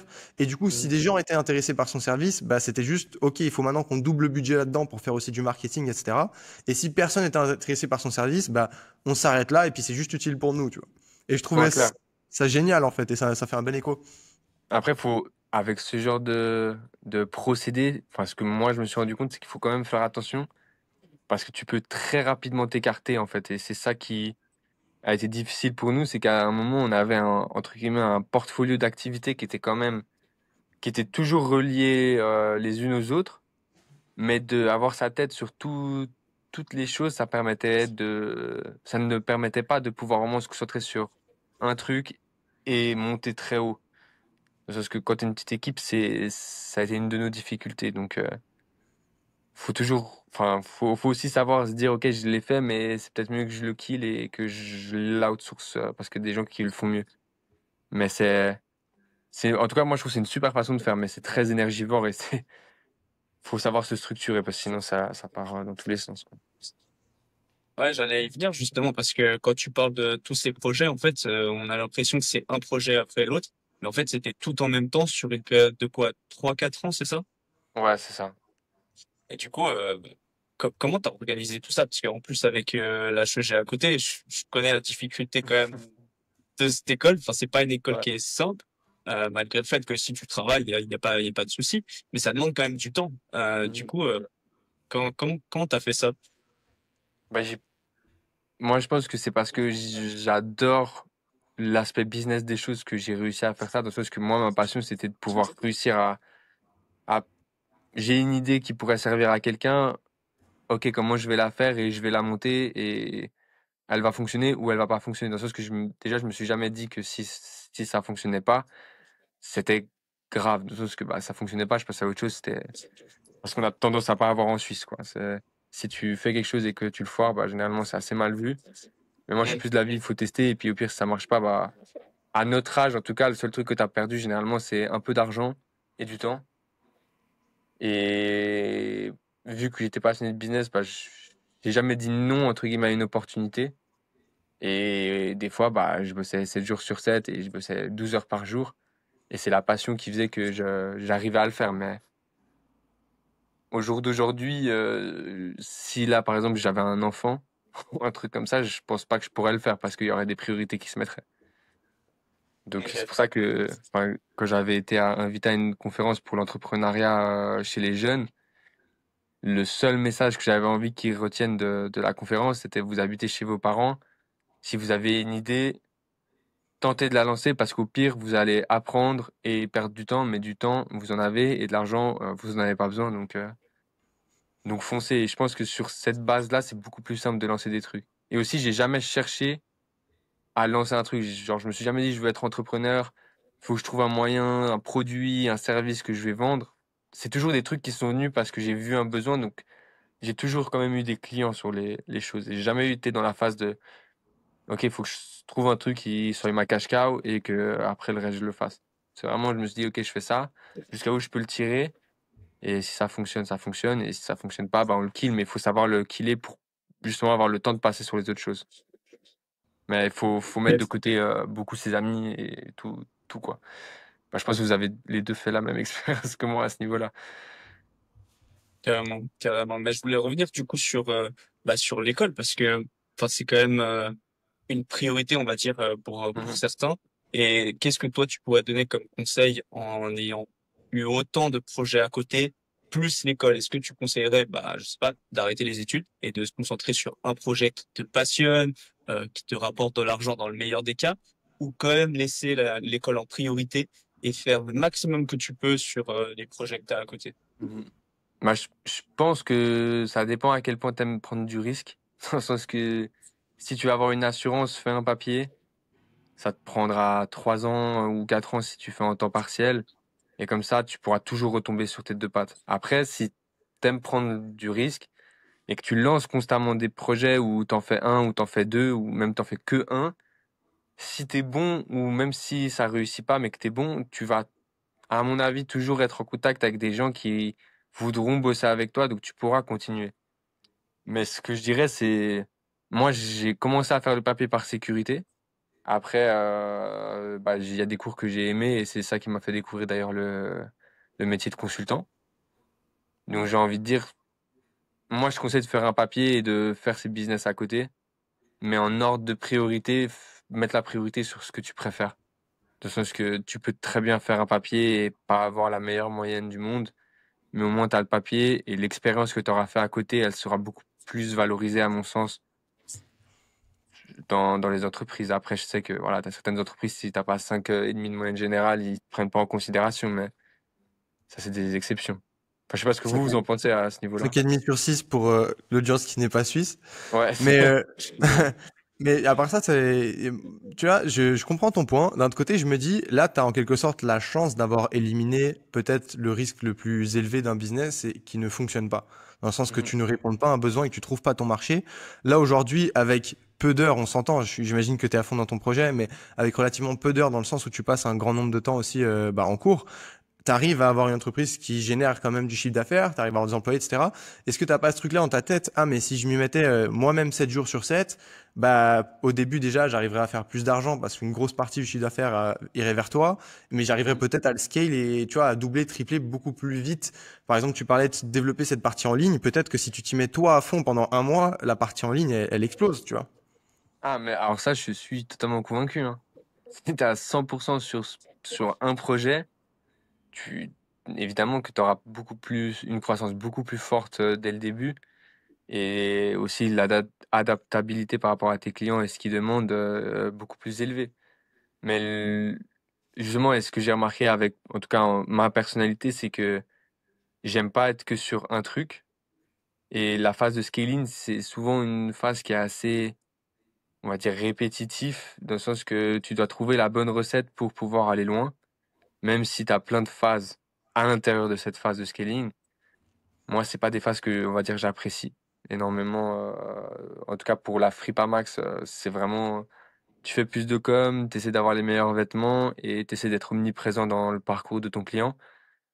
Et étant donné que j'ai toujours été sur d'autres projets, bah, c'est le point négatif d'avoir été sur autant de projets, c'est que du coup, je me suis jamais mis à 100% sur ce projet. Et c'est pour ça aussi qu'il est pas à cette échelle qu'il pourrait être aujourd'hui après autant d'années. Mais moi, j'ai vu que je faisais les trucs par envie et pas par nécessité de gagner de l'argent. C'est pas quelque chose sur lequel je me suis lancé. Mais c'est du coup le côté négatif de ce que j'ai fait, on va dire. Si je dois sortir un point pour décourager les gens à faire comme moi, c'est ça. Ok. Ok. Et je me demande aussi, c'était avec quelle boîte que enfin, est-ce que c'est avec la Fripamax que tu as été accompagné par Pulse, du coup, le programme d'incubation de l'autre école de gestion? Alors, je suis rentré avec un autre projet qui était on s'était dit que quand tu achètes un pantalon, c'est souvent compliqué parce que tu dois faire plusieurs magasins et les mensurations des pantalons, elles changent d'année en année. Et on n'a pas trouvé un client qui nous a dit que c'était agréable d'acheter un pantalon. Et du coup, on s'était dit, on va ouvrir un magasin entièrement basé autour du pantalon de seconde main pour pouvoir proposer des pantalons à plus bas prix parce qu'un jeans Levi's, par exemple, ça coûte super cher, neuf. Parce qu'en seconde main, tu peux l'avoir pour 40-50 francs. Avec un process qui te permet de trouver ton jeans idéal en 2 minutes. Et donc, c'est avec ça qu'on est rentré chez Pulse. Mais après, on s'est rendu compte par plusieurs études de marché que c'était pas forcément la meilleure des idées. Donc, on a repivoté sur la Fripa Max. Et au sein de Pulse, là, on a développé justement le côté INEA et le côté Larco. Donc, en fait, vu que tout était connecté, on bénéficiait de l'écosystème de Pulse pour faire tout ça. Et donc, ça a aussi été aussi une force parce que du coup, l'incubateur, contrairement à quand tu es tout seul, tu as une question, bah, on te dit adresse-toi à lui, en 1 heure, c'est réglé. Tandis que quand tu es tout seul, je pense que vous avez, enfin, je suis chaud, vous en parliez aussi, mais je pense que vous avez aussi fait l'expérience de passer des heures pour chercher la solution, alors que une discussion avec une personne aurait pu débloquer tout et vous faire gagner énormément de temps. Et c'est ça l'avantage d'un incubateur, quoi, je trouve. C'est marrant, j'ai pas eu la même expérience. Donc avec ma boîte, on est dans 2 programmes d'incubation actuellement. On est lauréat chez Genilem et on est à la Fongit, la Fondation Genevoise pour l'innovation technologique. Et moi, mon expérience, c'est plus l'aspect, j'ai envie de te dire, presque moral, dans le sens, j'ai l'impression d'avoir, notamment à la Fongit, je suis assez proche de ma coach, tu vois, et j'ai Mhm. l'impression d'avoir bah, littéralement une coach comme son nom l'indique, mais pas sur des sujets perso, ça reste pro, mais dans le sens, c'est plus avoir quelqu'un qui fait un peu un suivi, qui relativise, qui te rappelle de fêter tes victoires. Tu sais, c'est limite plus ça Ouais. que du pratique au pratique, notamment parce que je suis dans un secteur, donc le secteur de la construction, de l'architecture, un secteur que ne maîtrise pas Genilem et la Fongite. Je suis dans la tech, Genilem ne maîtrise pas la tech, la Fongite, ils sont technologiques, mais voilà, on est quand même dans un projet assez spécifique et j'ai pas l'impression d'avoir énormément d'aide pour voilà, des trucs concrets au quotidien. Par contre, ce soutien-là, oui. Et puis aussi la chance de rencontrer et d'entendre parler de projets d'autres gens qui t'ouvrent Mhm. l'esprit sur peut-être quelque chose que tu pourrais faire un peu similaire ou des questions à poser, mais honnêtement pas directement de l'incubateur. Tu vois ce que je veux Ok. dire? Ouais, je vois. Mais tu bénéficiais pas, par exemple, si tu devais, je sais pas, établir des contrats ou des choses comme ça, par exemple d'avocat ou d'expertise ou autre. Ouais, alors dans le cadre de la Fongite, on a une poche, un budget qui nous a été alloué pour pouvoir prendre en charge nos frais, par exemple, d'avocat. Mais c'est Mhm. pas ce que je veux dire dans le sens où là où ils sont pas uniques sur cet aspect-là, comme tu le dis, c'est que bah, l'avocat, j'aurais pu le trouver, enfin, je peux le trouver par moi-même et genre, Mhm. enfin, tu vois ce que je veux dire, c'est plus à ce niveau-là, c'est plus de la prise en charge et ils peuvent te mettre en relation avec des avocats qui travaillent généralement avec eux. Mais en fait, c'est pas grâce à eux que j'ai pensé à faire un contrat de cette façon-là. Tu vois ce que je veux dire? Ah, C'est ok, ouais, je vois.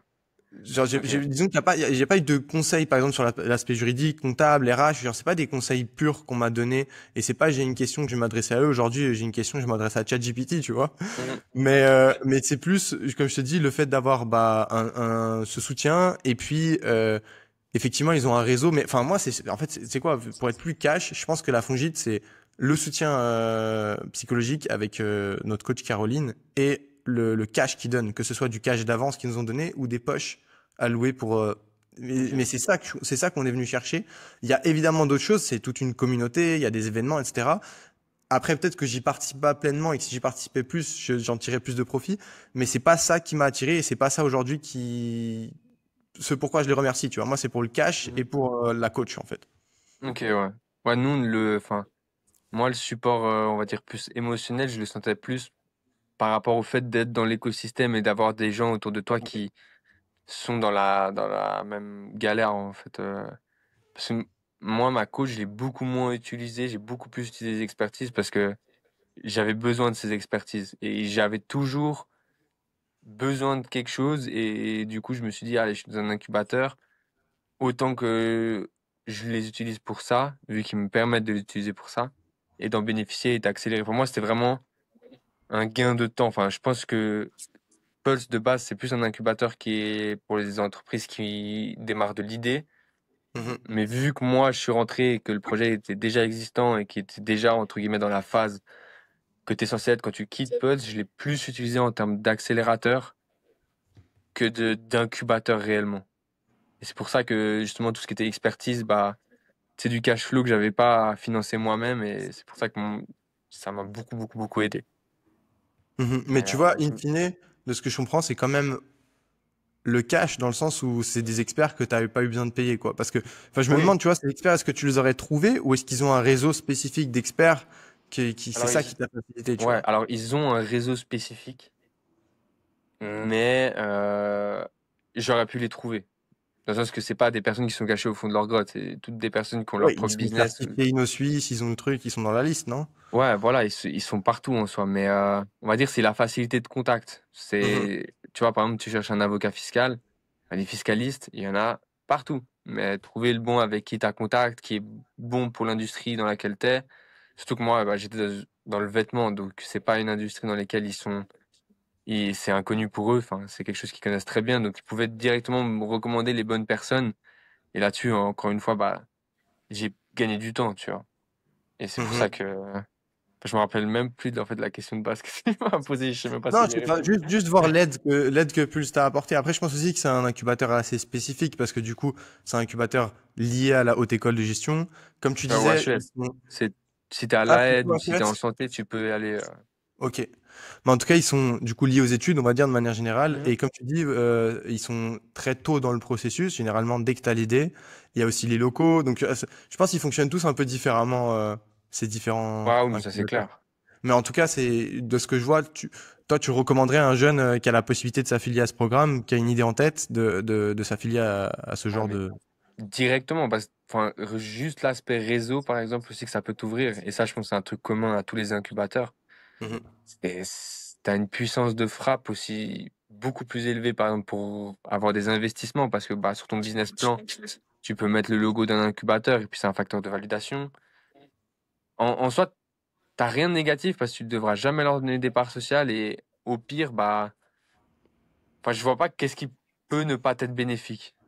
Dans le sens que c'est pas un programme où tu dois suivre le programme comme eux ils disent. Oui, tu as un fil rouge et tu as des rendus, mais t'es pas sous l'eau avec des rendus. C'est juste histoire de passer de phase en phase.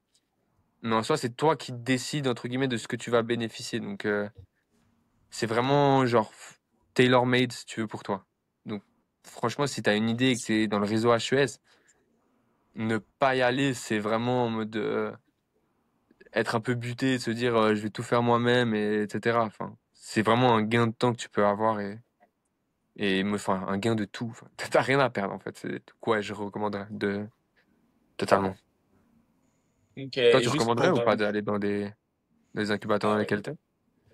Ouais, franchement, je recommanderais de faire l'exercice. Après, je recommanderais de bien choisir ces incubateurs et peut-être d'en prendre que un. Parce que tu peux très vite, tu vois, au bout d'un moment, on était du coup, Genilem, Fongit, on était aussi chez InnoSuisse, et puis on avait Mhm. un autre accélérateur, on était assez proche d'eux. Après, ils font jamais tous la même chose, donc tu peux compléter, tu peux essayer de prendre les bénéfices de chacun. Mais en fait, moi, j'ai vraiment cette crainte que tu finisses par passer ta journée à aller voir des coachs, à faire des Mhm. discussions, et que c'est pas des gens qui vont faire le travail à ta place, en fait, et que tu peux Ouais. remplir ton agenda avec des choses qui sont pas forcément utiles. Et surtout cet aspect événementiel, réseau, etc., bah, ça dépend une fois de plus très, très proche de l'implication que tu y mets. Donc la Mhm. Fongite, par exemple, ils ont plein d'événements. Si je vais à tous leurs événements, je vais rencontrer plein de monde. Mais déjà, est-ce que j'ai le temps d'aller à ces événements? Est-ce que je suis en phase où j'ai besoin de rencontrer des gens, où je sais ce que j'ai à faire et j'ai l'expertise que j'ai besoin? Et puis aussi, est-ce que le réseau qu'ils vont me faire rencontrer, c'est des gens stylés avec qui j'ai envie d'échanger parce que je suis curieux?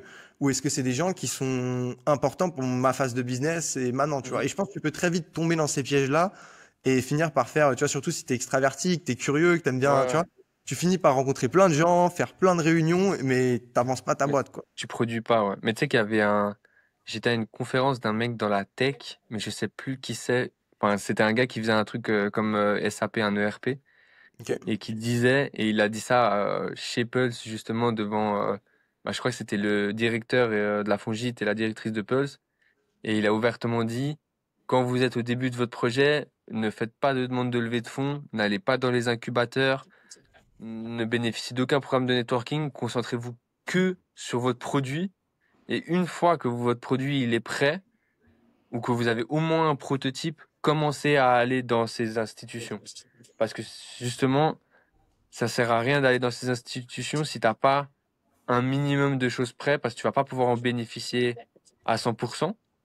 Et parce que dans la texte, ce qu'il nous disait, c'est que tu devais avoir ton produit, ton idée qui était, on va dire, cadrée. Tu peux pivoter bien sûr après, mais que justement, c'était une perte de temps dans la première phase. Et ça avait généré un sacré débat justement entre les directeurs Ouais. et lui, qui lui-même avait bénéficié pour ses autres business de ça, des incubateurs. Et vraiment, il disait oui, mais il faut faire attention parce que méprenez-vous pas dans le sens où je déconseille aux gens d'aller chez vous, mais c'est juste que tu as certains types de business qui, pour bénéficier de ce genre d'institution, doivent arriver déjà à un certain stade au lieu de démarrer. Après, c'était un avis comme un autre. Enfin, un avis comme un autre, mais Ouais, je suis pas forcément d'accord, tu vois. Enfin, là, on rentre un peu dans ce débat-là, mais parce que je trouve que c'est un sujet intéressant. Tu nous arrêtes si jamais Nathan, on part trop sur quelque chose de spécifique. Mais déjà, tu vois, par exemple, je sais même pas si le terme incubateur est pas bon. À part ça, il se considère même pas comme ça. Mais Genilem, par exemple, euh, eux, ce qui est assez génial, c'est que n'importe qui peut aller les rencontrer, présenter une idée, et puis t'as une heure tu rencontres quelqu'un qui a de l'expérience dans ouais, le ouais. business et qui te fait un retour. Ça, moi, je conseille à n'importe qui de le faire. C'est une Ah, c'est heure clair. gratuite de quelqu'un qui a de l'expérience dans le business et qui te fait un retour de est-ce que je comprends ce que tu es en train de me dire ou pas, tu vois. Mhm. Ça, c'est la première étape. Oui, faites-le, tu vois. Après, ensuite, aller à des événements, tout ça, etc. Une fois de plus, pour moi, imaginons que tu as, un produit, je sais pas moi, que tu essayes de vendre aux jeunes étudiants qui font du montage vidéo. Bah, s'il y a un événement de jeunes étudiants en montage vidéo, évidemment qu'il faut y aller. Il n'y a pas de Ouais, perte de c'est temps ça. là-dedans. Et même si t'as pas de produit, parce que tu vas pouvoir aller là-bas, poser des questions, leur montrer l'idée que t'as, peut-être leur faire un Mhm. dessin sur la table et leur dire j'ai réfléchi à ça. Là, oui, tu vois. Après, effectivement, quand t'es pas pile poil aligné sur ce que tu as besoin, ça peut très vite devenir une perte de temps. Et là, je le recommanderais pas. Et effectivement, je le recommanderais à peut-être dans une étape plus stable ou plus mature de ta boîte, où voilà, tu veux rencontrer peut-être des gens plus diversifiés, des investisseurs, etc. Mais c'est juste, je pense qu'il faut toujours se poser la question de est-ce que c'est pertinent pour moi et est-ce que c'est une priorité pour Mhm. moi, tu vois, est-ce que c'est mon urgence? Parce Ouais, que est-ce sinon, que le temps que tu vas accorder à ça, il est autant bénéfique que si tu t'accordais au corps de ton business? exact, parce que c'est un coût d'opportunité. Les 2 heures que tu passes là à l'événement, 3 heures avec le transport, bah, c'est pas 3 heures où t'es chez toi à bosser, tu vois. Et en fait, l'incubateur, il va toujours te dire, viens à mes événements et tout, parce que évidemment, c'est son business et c'est sa plus-value, Mhm. tu vois. Mais je pense que ça dépend vraiment de ta phase et Ouais, ouais. faut pas être, je pense, trop borné et se dire, moi, j'ai pas besoin d'eux, Mhm. je me Ouais, non, fierai c'est jamais clair. à eux, je vais aller à aucun événement. Je veux dire, je pense que les deux extrêmes sont mauvais, en fait. Et je trouve qu'il y a trop d'extrêmes un peu sur le marché aujourd'hui, tu vois. Les gens, ils se placent Mhm. vraiment d'un côté ou l'autre, genre c'est oui ou non, tu vois. Mais en fait, non, Ouais, soit je c'est. suis un self-made qui va tout faire tout seul et qui a pas besoin des autres, soit c'est la personne qui a créé un réseau monstrueux et qui en bénéficie. Mais c'est ça, j'ai l'impression que c'est limite pareil avec les levées de fonds. Tu sais, t'as vraiment les gens qui sont en mode, moi, je vais faire levée de fonds sur levée de fonds, etc. Mhm. Et les autres qui sont, non, moi, je vais bootstrap, jamais je vais investir dans ma boîte. Et en fait, je trouve toujours que c'est peut-être valable pour les gens individuellement, mais c'est difficile de donner des conseils comme ça, parce que ça dépend tellement de la typologie de business, de quelle phase t'es, quels sont tes besoins. C'est-à-dire, Mhm. évidemment, si t'as une boîte qui marche bien, t'es rentable, t'as juste un problème de fonds de roulement, t'arrives pas à lever de l'argent auprès des banques, bah mec, t'as besoin d'investisseurs, sinon tu vas pas scaler ta boîte comme il faut. Ouais, tu vas Maintenant, rater tu le te dis loquet. que toutes tes métriques, elles sont au vert, tu arrives à avancer tout seul et que t'as pas envie d'avoir le stress d'être en hyper croissance, bah continue tout seul, tu vas garder ton contrôle. Mais même là, ce que je viens de dire à l'oral, c'est faux parce que à l'intérieur de ce scénario-là, bah il y a 100 000 spécificités qui font que en fait oui peut-être, mais il y a peut-être une meilleure solution pour financer. Donc voilà, Ouais, non, mais difficile ces enfin, conseils généraux. faut savoir, en tout cas, faut savoir saisir les bonnes opportunités et dire non parce que je pense que dire non, c'est une des choses les plus difficiles dans ce genre d'écosystème. Parce que tu dois aussi bien te faire voir si tu veux bénéficier de certaines choses. Si t'es jamais là, bah, tu vas moins être dans les petits papiers que si tu étais tout le temps là. Enfin, t'as vraiment, comme tu dis, t'as un juste milieu qu'il faut réussir à trouver et respecter. Mhm. Carrément, carrément. Alors pour moi qui est pas du tout suivi d'incubateur ou quoi, c'est une découverte, on va dire. Et j'avais une dernière question pour conclure un petit peu ce sujet d'incubateur. Du coup, tu disais que le, la seule chose dans laquelle tu étais redevable aux incubateurs, c'était en fait ce suivi. Mais il n'y avait pas d'échange de parts ni de prêt. Le cash qui te prête, enfin Non, qui te prête, qui te donne, en- c'est ouais. entre guillemets un investissement dans l'innovation. Mhm. En tout cas, Alors, Pulse. Apple, incubateur, tu ne leur dois rien. Tu payes 50 francs par semestre de taxes administratives, mais c'est vraiment symbolique. Mais D'accord. tu n'es en point redevable en quoi que ce soit. Après, et justement ce que la directrice me disait, c'est que bah, elle était un peu agacée par certains projets qui bénéficiaient pas ou qui n'utilisaient pas ce qu'on leur offrait. Parce que par exemple, tu as 20 heures de coaching et d'expertise par phase en moyenne, et tu en as qui en utilisaient que 5.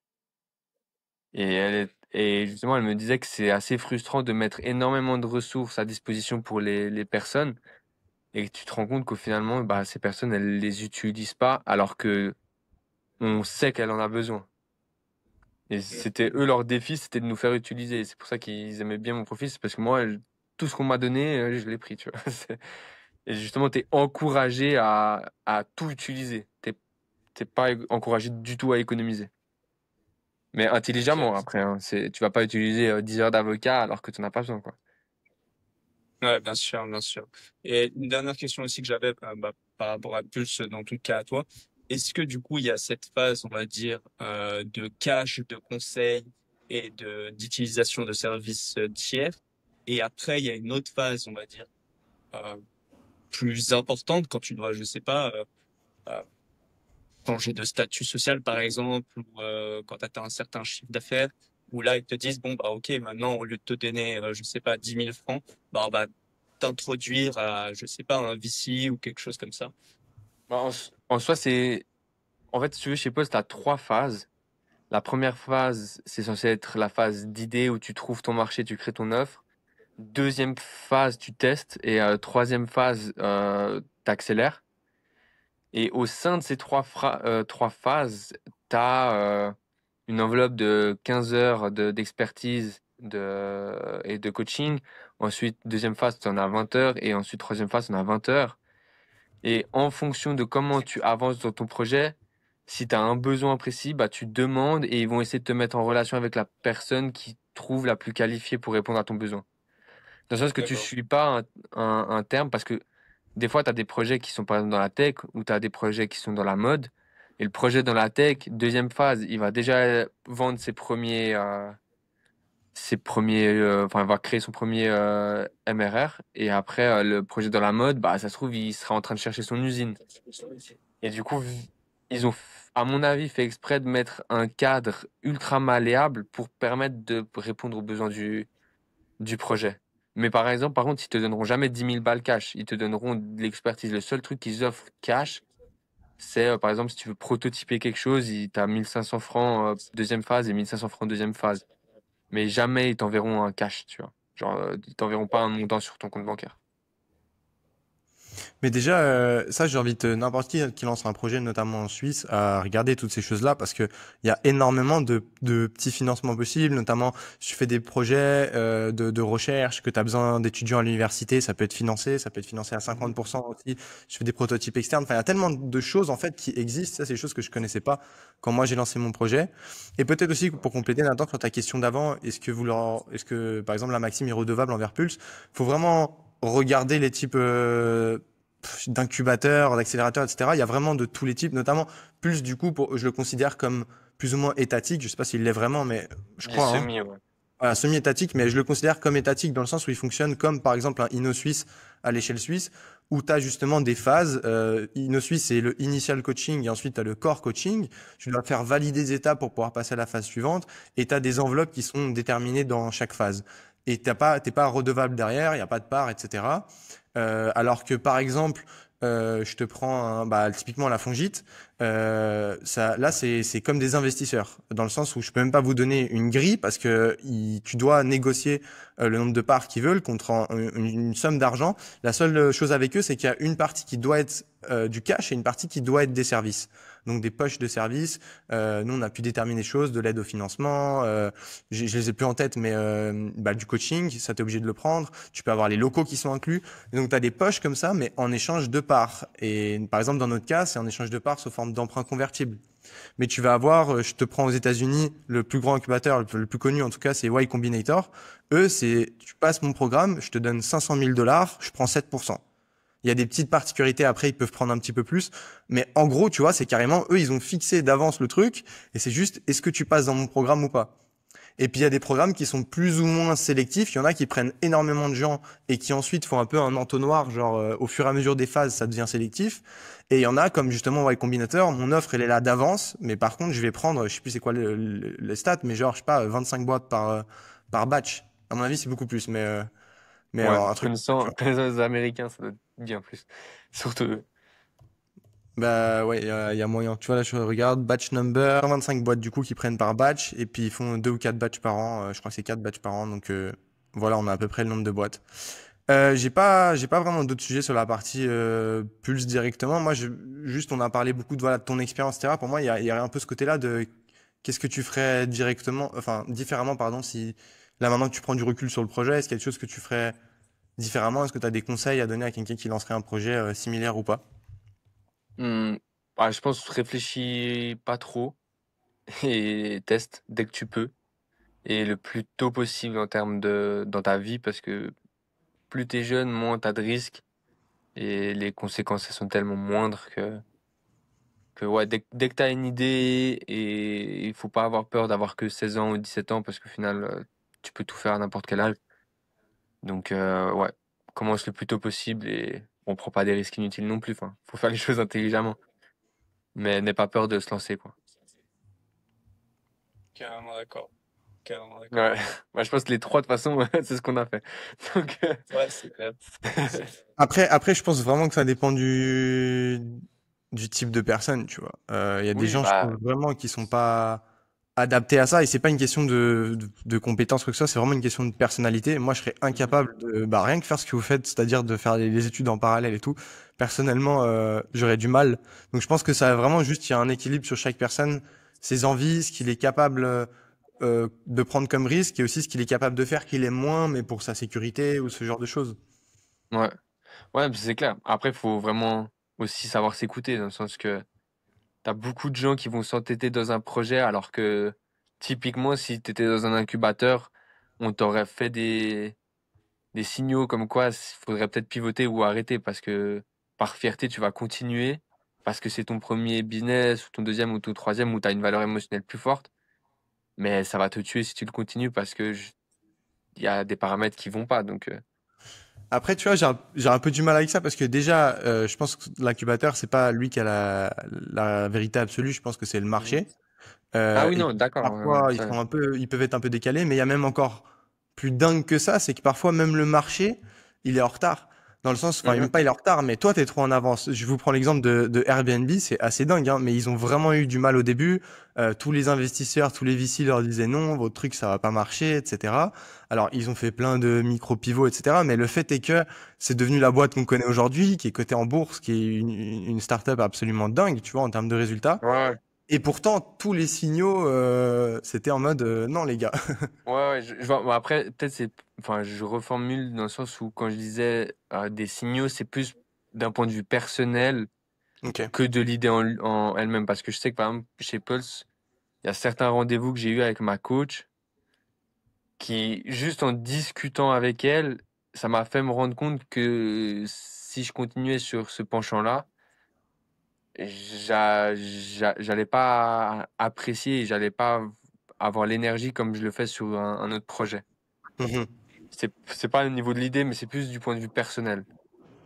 Parce que, enfin, ça rejoint aussi ce que tu disais par rapport à toi, que tu bénéficiais des coachs par rapport à plus un suivi, pas psychologique, mais Non, enfin, ce que franchement, tu c'est as pas dit ce que je juste dis. avant. Mais c'est vraiment, enfin, de toute façon, moi, j'ai jamais entendu un incubateur qui te disait, faut absolument pas que tu fasses ça ou un truc comme ça. Enfin, je sais pas si toi aussi tu as eu cette expérience, mais t'as jamais un coach qui va te dire, arrête de faire ça. Et c'est plus des discussions qui vont t'amener à penser ou pas penser.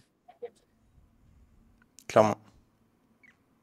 Ah, bon, ouais, pour rebondir sur ce sujet assez important, parce que bah, pour ma marque de vêtements, tu vois, je disais tout à l'heure qu'aujourd'hui on était moins actifs, etc. Et un exemple que j'avais pris l'autre jour, c'est que quelques semaines avant qu'on arrête le projet, j'ai eu énormément de discussions avec mon frère en étant vraiment pas au bout du rouleau, mais en me disant, mais voilà, est-ce que j'aime encore faire ça? Est-ce que ça me motive? Est-ce que ça me drive? Où est-ce que je vais aller les prochains mois? Et au final, ben, aujourd'hui, je suis bien content, on va dire, d'avoir mis en stand-by parce que je me retrouvais plus, on va dire, dans le projet, dans l'ADN du truc et Mhm. ça me correspondait pas. Mais malgré le fait qu'aujourd'hui, je continue quand même un petit peu à le faire, beaucoup moins parce que bah, en étant à l'étranger, c'est compliqué. Mais c'est clair que c'est super important et c'est pas, on va dire, la chose la plus importante à retenir, c'est que c'est pas grave de dire non et de dire ok, j'arrête. Enfin, c'est pas une défaite, c'est plutôt un apprentissage. Et je pense qu'on devrait tous le prendre comme ça, que ça soit bah, pour toi dans les projets que tu as eu, typiquement enfin, le projet de la musique. Je pense que Mhm. ça t'apporte énormément, malgré le fait qu'aujourd'hui, bah, tu l'aies pas continué, tu vois. Et Ouais, bah, ok.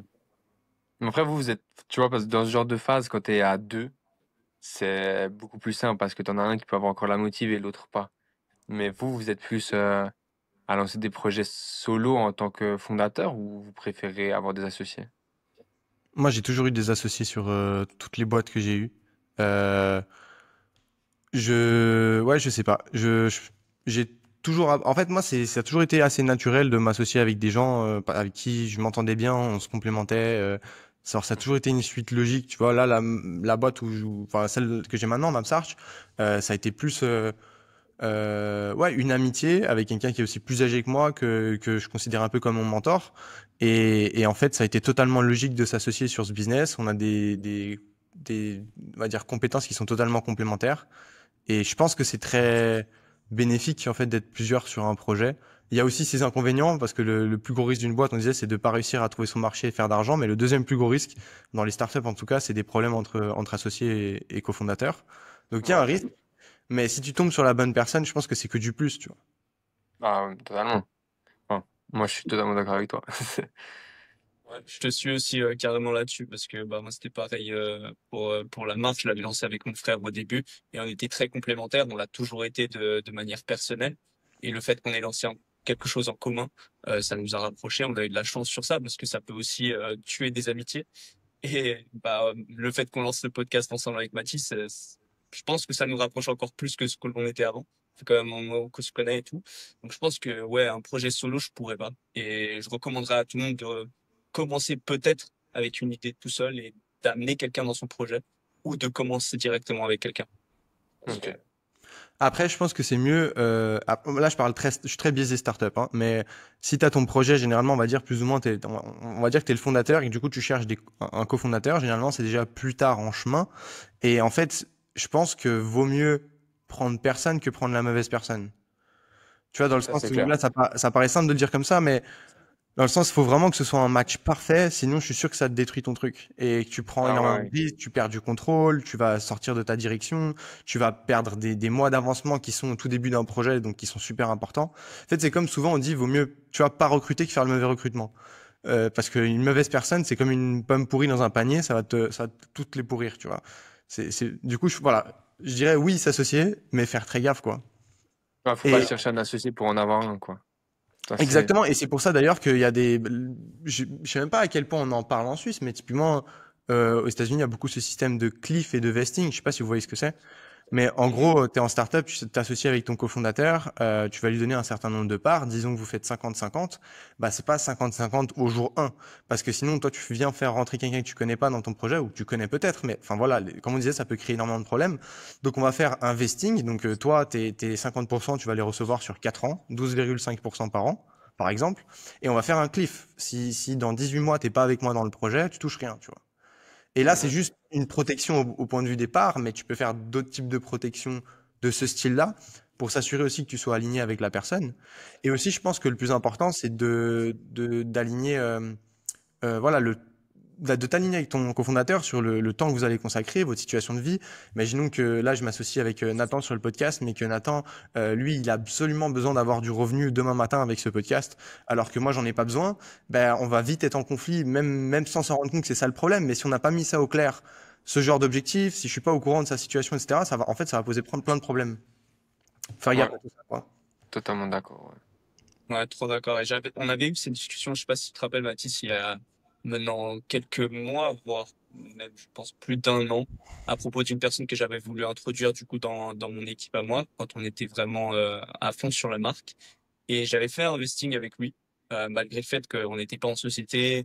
qu'il n'y avait pas de part ou quoi que ce soit, mais c'était plus théorique et fondamental pour nous d'être d'accord sur le fait que bah voilà, les revenus, on les sépare pas maintenant, mais on les séparera dans un an quand on aura fait ce chiffre-là, quand tu auras été impliqué à cette hauteur-là. Et je pense que ben, grâce à ça, ça m'a bien protégé parce que du coup, bah, les revenus que j'ai générés, j'ai pas dû les partager avec cette personne-là, étant donné qu'elle a quitté, on va dire, l'aventure avant son vesting, pour des raisons que je vais pas mentionner. Mais je pense que c'est hyper important parce que sinon, tout le travail que j'aurais fait derrière, ben, ça aurait été, on va dire, du gâchis. Non, mais clairement. Ok, trop bien. Je pense que là maintenant, Maxime, on arrive à un stade où moi j'ai envie de comprendre. T'as tous ces projets, ça se voit que t'as la flamme. Euh, Là maintenant, tu switches, tu te dis que tu vas switch vers du conseil. T'as eu ce fameux cours que tu nous expliquais en Allemagne qui où t'as ressenti ton cœur battre. Ça c'est pour moi. Mais concrètement, comment ça va se passer? Comment t'as prévu faire cette nouvelle orientation? Tu nous parlais peut-être de vendre tes sociétés, donc explique-nous un petit Mhm. peu tout ça, s'il te plaît. Bah, là, actuellement, du coup, je finis mon bachelor dans 2 semaines. Donc, je vais être enfin sans cours, sans rien. Mais en fait, je me suis donné un an d'année de battement où j'ai pas forcément d'objectif, à part qui est de postuler dans ces boîtes et de me mettre dans une forme qui me permet de rentrer dans ces boîtes. Dans le sens que là, bah, la prépa max, c'est maintenant que ça fonctionne bien, que ça tourne et que bah, il y a plus qu'à plus scaler ou à ouvrir une boutique qui ouvre toute la semaine et que ça fait très longtemps que je fais ça. Si je monte un autre business, j'aimerais que ça soit dans autre chose. Donc celle-là, je suis en train de la vendre actuellement. Pour le reste, bah, maintenant qu'il reste plus que le B2B de vêtements et que les autres, on les avait arrêtés, ça, c'est quelque chose que soit je déléguerai à quelqu'un entièrement la gestion, soit, soit je la vends, mais pour l'instant, je suis sur l'idée de la déléguer. Et du coup, pendant cette année-là, bah, si j'ai des opportunités qui viennent à moi, je vais les prendre, je vais les tester, mais avec l'objectif principal de postuler justement en janvier pour que justement en janvier, bah, j'ai vendu ma boîte, que je n'ai plus de lien, on va dire, avec, pour que je sois totalement libre. Et après cette phase de postulation, si je suis pris, bah, tant mieux, bah, je vais faire mes premières années là-bas. Et de toute façon, après, ils vont me demander de faire un master. Mais moi, mon but, c'est aussi d'élargir mon spectre d'activité et mon réseau pour pouvoir monter dans un autre niveau et bah, potentiellement découvrir d'autres industries qui me plairaient parce que je me suis dit que dans ce genre d'entreprise, c'était tellement tout le temps à voir les nouveautés dans toutes les industries que peut-être bah, ça va me donner des idées où je vais rencontrer des personnes avec qui je vais vouloir fonder des projets. Ou même après coup, ça se trouve que je me lancerai en indépendant dans le conseil. Et, et par contre, si ça marche pas, si pendant cette année-là de battement, bah, j'arrive pas à rejoindre ces entreprises et que j'ai pas un projet qui m'a drivé comme aujourd'hui, bah, je partirai sur un master en finance pour bah, réitérer cette phase après le master, essayer de rentrer. Et ça se trouve d'ici là, vu à quel point les choses viennent à moi et les opportunités que j'ai, ça se trouve, j'aurais totalement changé d'avis. Et ce que je vous dis actuellement, dans 6 mois, ça sera plus du tout pareil. Mais on va dire que je me laisse aucune. Il y a aucune porte qui est fermée, je me mets pas de barrière, je me mets pas d'objectif précis.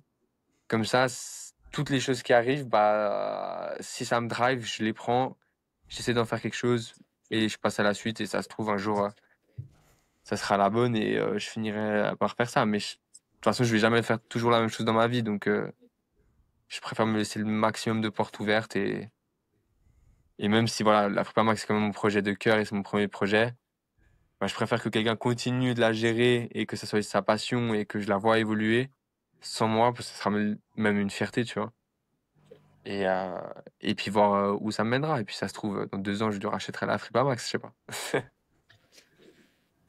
Carrément. Est-ce que tu as des chiffres à nous partager? Parce que là, tu es en train de nous dire que c'est en cours.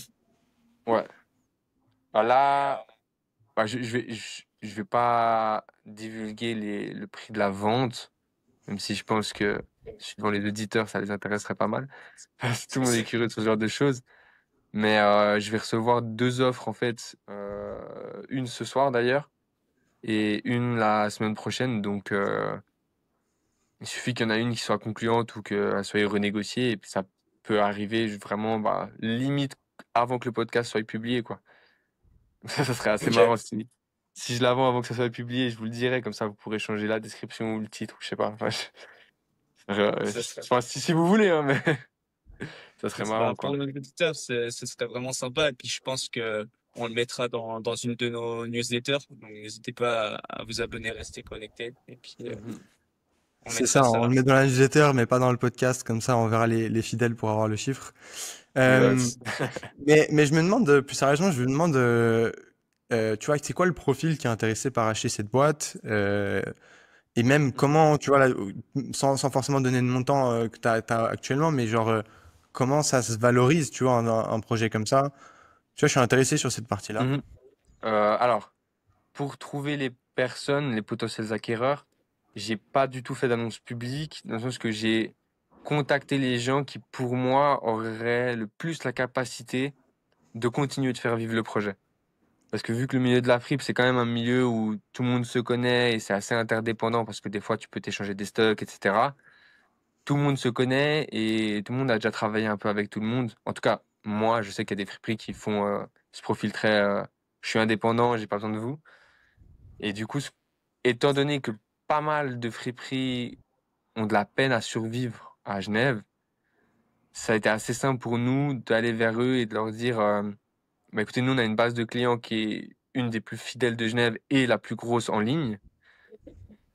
Vous avez une boutique déjà existante. Si vous nous reprenez, notre marge brute devient votre marge nette parce qu'en fait, l'économie d'échelle, on a les mêmes frais. Donc, tous les frais variables et fixes, hormis le matériel, c'est les mêmes. Donc, automatiquement, leur profit augmenterait. Étant donné qu'on est en Suisse et que c'est compliqué d'avoir une friperie parce que les frais sont beaucoup plus élevés en termes de loyer et de salaire, bah, c'est une promesse de revenus et d'augmentation de profit, on va dire garantie à 99%. Donc, ça a tout de suite eu stimulé de l'intérêt vers les personnes que j'ai contactées. Et aussi le fait de ne pas avoir mis en ligne cette annonce, bah, ça permet de valoriser aussi le projet à leurs yeux parce que justement, si je les contacte, c'est parce que je sais qu'ils vont pouvoir le faire, tu vois. Parce que moi, j'ai pas envie de Ouais, vendre il ma va boîte. prêter aussi. J'ai pas envie de vendre ma boîte et dans 6 mois, elle est morte parce que la personne, elle a pas réussi à la gérer. Parce que autant pour moi, bah, j'ai envie de voir mon projet continuer de vivre, mais autant la personne qui l'achète, j'ai pas envie qu'elle fasse un mauvais investissement. Et par rapport à comment j'ai fixé le montant, bah déjà, j'ai eu des cours de merger and acquisition, ce qui a beaucoup, beaucoup, beaucoup aidé. Parce que du coup, j'ai appris toutes les manières de valoriser une entreprise. Mais étant donné que je suis une entreprise enfin, je suis une PME, tu valorises pas une multinationale comme une PME, mais bah, je me suis aidé de ces outils et j'ai aussi fait l'estimation par rapport au milieu dans lequel on est, qui est l'industrie de la seconde main, où il n'y a pas forcément beaucoup de cash. Donc on va dire, j'ai fait comme j'ai appris en M&A, mais je l'ai divisé, on va dire, en trois, par rapport au fait que justement, t'as pas, en M&A, tu fais surtout enfin, ce que j'ai appris, c'est que tu fais surtout sur de la croissance, et moi, je pense pas, j'ai pas calculé sur de la croissance, donc ça sera bénéf pour eux à ce niveau-là. Et vu qu'ils ont peu de capitaux en Suisse, enfin, ils ont quand même la possibilité de poser des 50 000 et des 100 000, mais on va dire que par rapport à sa valeur réelle, elle est en dessous. Mais vu que mon but, c'est pas forcément de sortir avec le plus gros, enfin, je veux sortir avec un bon montant quand même qui valorise la boîte, mais j'ai pas envie de faire mon million là-dessus. Donc, je suis aussi assez sensible à la capacité de la personne de faire continuer le projet par rapport à l'aspect monétaire du truc. Je sais pas si c'est clair ce que je. Ouais, Clairement. je Clairement, comprends. c'était Ouais, ça. ouais. Et puis effectivement, je pense qu'il faut faire gaffe, en tout cas pour les gens qui nous écoutent, tu vois, qui peut-être ont une boîte ou pas, mais qui font un peu des calculs, si je gagnais tant, etc., combien je pourrais revendre, etc. Je pense que tu fais bien de le dire, il y a la réalité derrière, dans le sens où les chiffres que tu vas trouver sur Internet, ce sont des chiffres de merger acquisition, donc M&M. Et en fait, enfin, tu vois, je pense dans mon cas, notre première levée de fonds de notre startup, on avait regardé tous les calculs possibles, etc. Et en fait, il y a énormément de calculs sur revenus. Nous, on était Mhm. pré-revenus, donc en fait, tous les calculs donnent zéro. Est-ce que ça veut dire que la boîte vaut zéro? Non. Et en même temps, tu fais les autres types de calculs qui étaient à l'opposé, qui étaient que sur le marché, l'opportunité, etc. Est-ce qu'on vaut 100 millions? Non plus, tu vois. Donc en Mhm. fait, Je pense qu'il faut, c'est des bons outils pour cadrer, on va dire, ta façon de penser et ne pas sortir de chiffres qui seraient cohérents pour le marché. Mais après, c'est à toi d'aller regarder la réalité de est-ce qu'il y a des gens qui seraient intéressés à reprendre ce business? Comme tu disais, est-ce que c'est un business dans lequel il y a déjà de la liquidité, des offres, des achats, etc. Mhm. Enfin, il y a énormément de contextes, comme Ouais, c'est toujours. ça. Mais je sais que Mais je suis tombé après, dans ce piège-là. Moi-même, tu vois, dans notre première levée de fonds, je regardais les chiffres, etc. Je faisais des prévisions, des trucs. Mais en fait, ça a peu de sens. Et j'ai l'impression que le meilleur indicateur, c'est toujours euh, une boîte similaire à la tienne, limite que tu peux appeler, ou tu vois, des gens que tu connais. Comment est-ce que eux, ils ont géré le truc? Et finalement, c'est souvent, tu arrives à être plus proche du marché, quoi. ouais, mais tu vois, justement, enfin, une des façons que j'avais appris et que, par exemple, mon prof en consulting en Allemagne me disait de cette façon, il calculait ses services. Et c'est aussi comme ça que je me suis aidé particulièrement pour la fripe.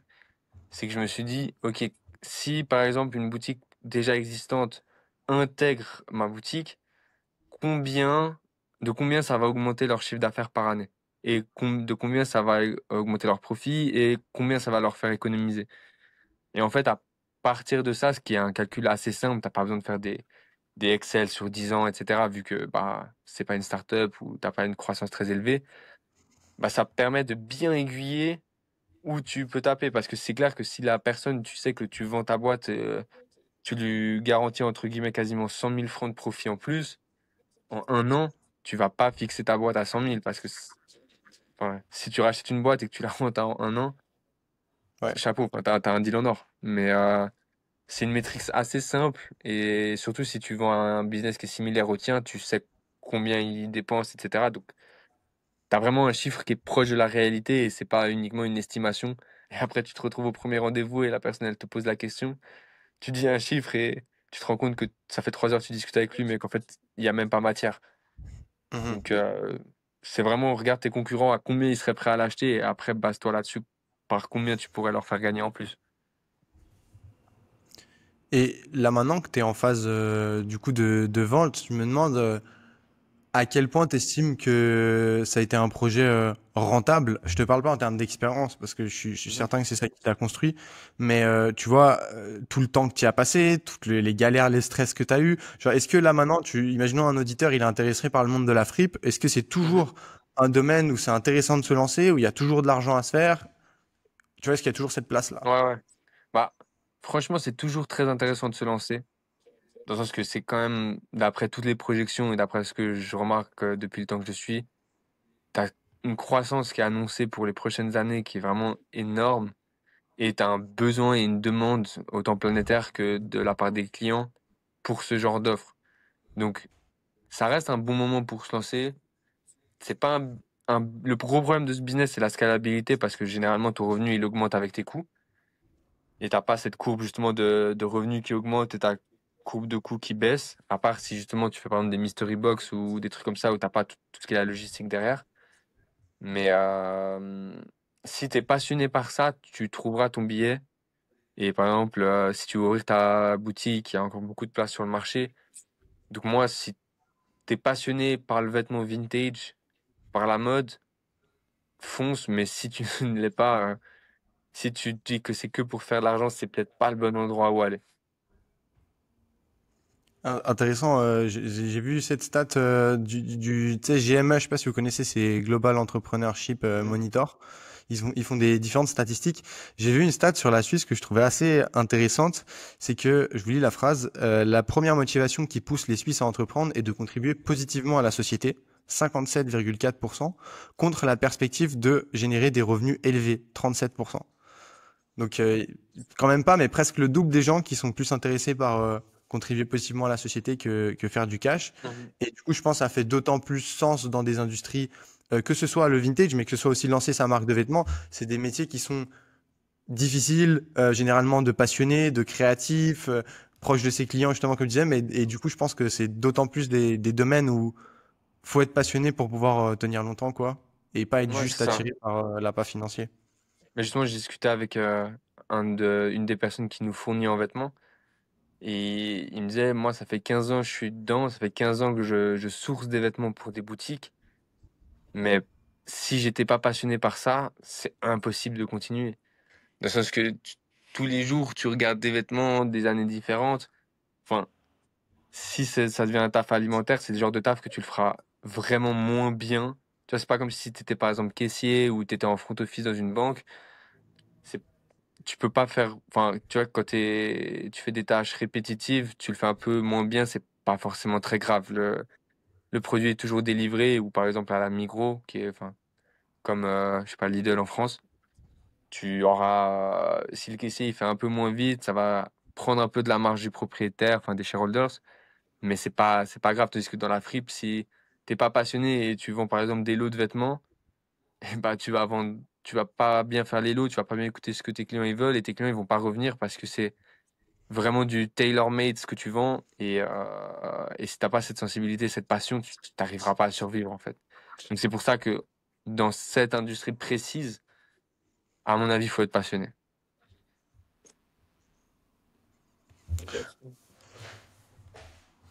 Attends, t'as d'autres questions sur la partie conseil, etc. Ou là, t'es pas forcément. Mm. Non? Moi, c'est tout bon. J'avais pas d'autres questions. Ok, peut-être on va gentiment conclure, Maxime, mais moi je me demande encore sur cette partie école, tu vois, à quel point ça t'apporte quelque chose dans tes business au quotidien. Parce que tu parlais évidemment le fait d'être rassuré avec ton papier, etc. Mais à quel point l'école de manière générale, ça t'a apporté quelque chose, tu vois, aujourd'hui, et puis est-ce que tu recommanderais Ouais. à des jeunes voilà, d'être là-dedans aussi? Bah, moi, je pense que les études, c'est toujours bien. Dans le sens que je suis pas très fan du discours, on n'a pas besoin des études pour réussir. C'est totalement possible, mais tu as une facilité d'accéder à un contenu et aussi un cadre qui est mis qui t'oblige un peu à apprendre certaines choses. Dans le sens que bah, dans les premières années, moi, j'ai pas trop bénéficié de choses que j'ai appris à l'école pour mon business parce que j'apprenais des trucs pour devenir cadre dans une entreprise et que j'avais une entreprise qui était au stade limite précide. Et dans ce cadre-là, je voyais pas forcément d'utilité, mais ça ouvre l'esprit sur la façon dont tu vas faire tes choses plus tard, notamment par rapport bah, à l'HEG, on fait des présentations dans toutes les matières, on en fait je sais pas combien par semestre, et ça t'apprend quand même des skills que tu auras besoin. Mais si t'as le bon cadre, si t'as la bonne mentalité, tu peux tout apprendre en soi par toi-même. C'est juste que tu décides d'être dans un cadre ou pas, tu vois. Mais Donc moi, est-ce que t'estimes que l'école devrait avoir, typiquement, tu parlais du fait qu'on est formé pour être des cadres, alors que là, Mhm. tu démarres une jeune entreprise au début, en tout cas. Est-ce que, est-ce qu'on devrait pas, du coup, avoir aussi des cours sur démarrer une société, ou tu vois, je sais pas, à quel point tu es satisfait, on va dire, je te dis pas forcément de nommer, de pointer du doigt une école en particulier, tu vois, mais le Mhm. système éducatif, est-ce que tu trouves qu'il est toujours en phase avec avec l'actualité, en fait? Alors je pense que ça dépend énormément des profs que tu vas avoir. Parce que autant j'ai eu des profs, justement, leurs slides, ils dataient de 2011 et je trouvais ça scandaleux. Et autant j'avais des profs qui, bah, ils m'apprenaient des choses que j'étais même pas au courant que ça existait et qui étaient toutes nouvelles et qui se mettaient à jour. Typiquement avec les IA, j'ai eu des profs qui, d'un coup, nous ont fait des cours entièrement basés sur l'IA et d'autres qui n'ont pas du tout intégré ça. Et du coup, Mhm. en soi, j'aurais tendance à dire qu'en Suisse, on n'a pas forcément le système éducatif le plus à jour par rapport aux tendances actuelles, mais on a un système éducatif qui permet d'acquérir, on va dire, les skills basiques pour pouvoir entrer dans la vie réelle.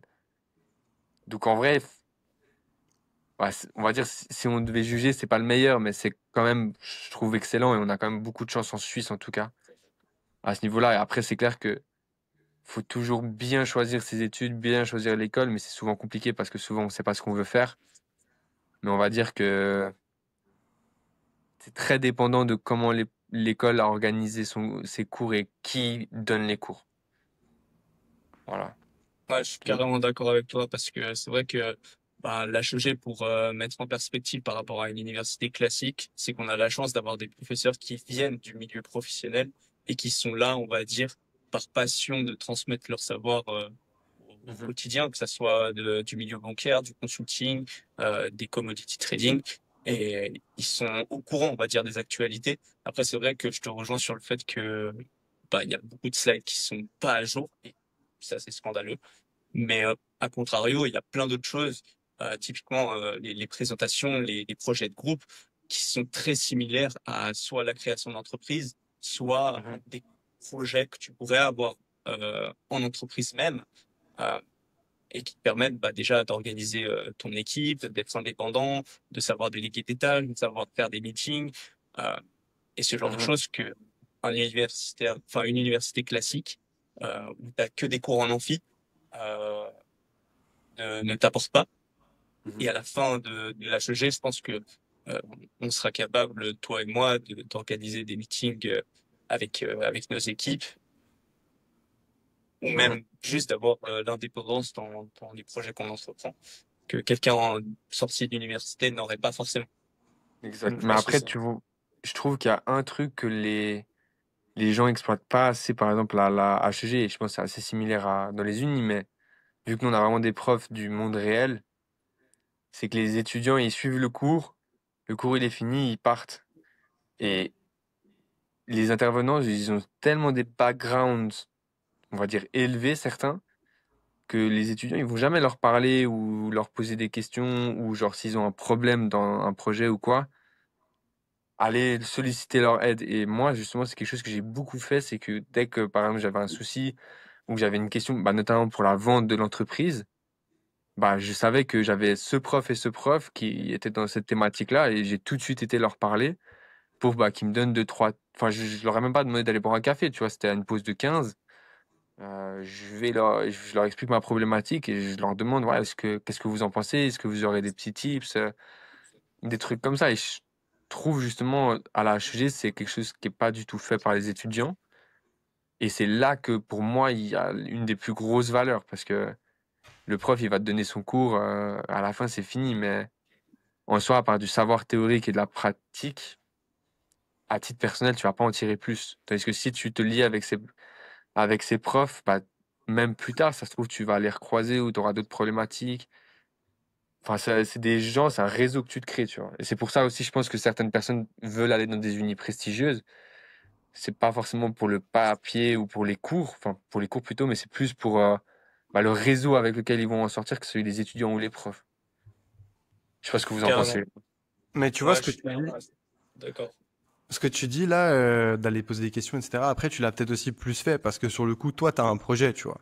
Et Mhm. c'est probablement Ouais. pas la plupart des gens dans ta classe n'ont probablement pas ça, tu Mhm. vois. Donc c'est pour ça que je crois clairement à l'importance des études, etc. Mais je suis parfois un peu mitigé avec ce concept de faire de la création de boîtes fictives dans le cadre d'un cours, etc. Parce que j'ai l'impression que peut-être que je sais pas comment dire en fait, mais que ce serait limite, je le verrais limite plus sous forme, tu sais, d'apprentissage comme nous on a fait avec Nathan. On a 3 jours de travail, 2 jours d'école. Bah, genre limite, si t'avais une école qui est créée pour que tu aies tes projets en parallèle, comme un Mhm. espèce d'accélérateur plus, mais qui a peut-être des cours, des profs, un diplôme, je sais pas, mais Ouais. que ce soit des gens qui ont des projets en parallèle, parce qu'à mon avis, c'est pas la même dynamique. Euh, et c'est pour ça d'ailleurs que j'avais rencontré une fois quelqu'un qui me disait, qui était d'ailleurs prof, il me semble, à l'université, et qui disait qu'il préférait quand il avait des étudiants qui étaient plus âgés. Il aimait pas les étudiants qui avaient fait ça directement à la sortie de leur, tu vois, le bac ou la matu, parce qu'il disait que sinon, comment dire, ils vont boire le savoir du prof sans poser de questions, enfin voilà, ils vont juste prendre le Ouais. savoir. Alors que dès qu'ils ont des gens qui sont plus jeunes, qui ont déjà eu quelques expériences professionnelles, parfois même entrepreneuriales, mais disons même plutôt professionnelles, bah, ils vont venir challenger, apporter leur touche, leur expertise. Enfin, tu vois ce que je veux dire? Oui, oui, je vois, je vois. Ouais, je Ouais. voulais carrément rebondir là-dessus. Je pense que Maxime, tu seras d'accord avec moi, mais vu que notre école, elle est mélangée entre ceux qui sont à temps partiel, du coup, comme Maxime et moi, qui avons soit un projet, soit un travail à côté, et ceux qui sont à temps plein, et ben, on voit énormément la différence. Je sais pas si tu es d'accord avec moi, mais dans les cours, dans la présence en classe, Mhm. dans justement les gens qui restent pour poser des questions, moi, j'ai fait exactement comme toi, pendant ma première année et ma deuxième année, j'ai posé des questions pour ma boîte, mais tout le temps parce que j'avais des problèmes avec la TVA, avec les taxes, avec le passage en entreprise, plein de choses. Mais par rapport aux autres, c'était ah ouais, ça me saoule d'aller en cours, ah ouais, ce cours-là, je vais le rater, Mhm. etc. Et puis les profs, c'est tous des cons et on va tricher aux examens. Enfin, c'était globalement la mentalité de ceux qui étaient à 100% à l'école, contrairement à ceux qui étaient là peut-être 50% du temps, qui étaient vraiment focus sur leur truc. Et je pense que ça fait une énorme différence. Après, quand tu sors de là. Ah, ça, ouais, ça, je suis assez d'accord. Bon, voilà, faut pas faire une généralité non plus, mais c'est vrai que Généraliser, c'est très généraliste. tu sens la différence entre, bah, rien que pour les travaux de groupe, généralement, ceux qui travaillent à côté, les travaux de groupe vont être mieux et faits à l'heure parce que justement, ils ont pas le choix de s'organiser pour les faire et d'y allouer du temps parce qu'ils ont le taf, ils ont l'école. Et les temps pleins ont plus tendance à faire le projet en dernière minute et du coup délivrer de la qualité un peu moins élevée ou peut-être beaucoup moins élevée parce que justement ils ont fait ça dans le stress et ils sont pas organisés. Donc c'est clair que, Totalement d'accord. enfin là dans ma classe, tu vois, en dernière année, il y a tout le monde qui a son taf et bah certains profs ils utilisent ça pour les présentations. Typiquement, ils nous disent faites les présentations sur votre taf ou sur votre boîte. Et puis moi, la Prépa Max, je peux te dire que mes potes, ils en ont peut-être un peu marre maintenant. Parce qu'au bout du 20e travail de groupe dessus, ils la connaissent par cœur. Mais au moins, tu as un cas tangible et tu comprends. Parce que je trouve super compliqué de comprendre de la théorie sans avoir un côté pratique sur lequel tu peux le comparer ou l'appliquer. Parce que juste te dire que Nestlé, ils vont faire une matrix des 4 P en marketing et qu'ils ont juste à augmenter, je sais pas, leur prix ou leur channel de distribution. Bah, quand t'as pas l'expérience pratique, tu es là en mode, ok, c'est super, mais en soi, c'est quoi, tu vois? Tu sais pas ce qui se passe derrière. Parce que quand t'as ta boîte et que tu gères les trucs, bah, tu te dis, ah, mais ok, mais du coup, si je fais ça, je pourrais appliquer ça comme ça et pour arriver à ça. Ouais. Moi, en tout cas, c'est quelque chose que j'ai beaucoup aimé avec la HG, c'est que justement, tu as ce côté pratique, mais c'est vrai que si tu te donnes pas les moyens ou ou tu fais le strict minimum, tu vas trouver ça ennuyant à mourir. Je suis d'accord.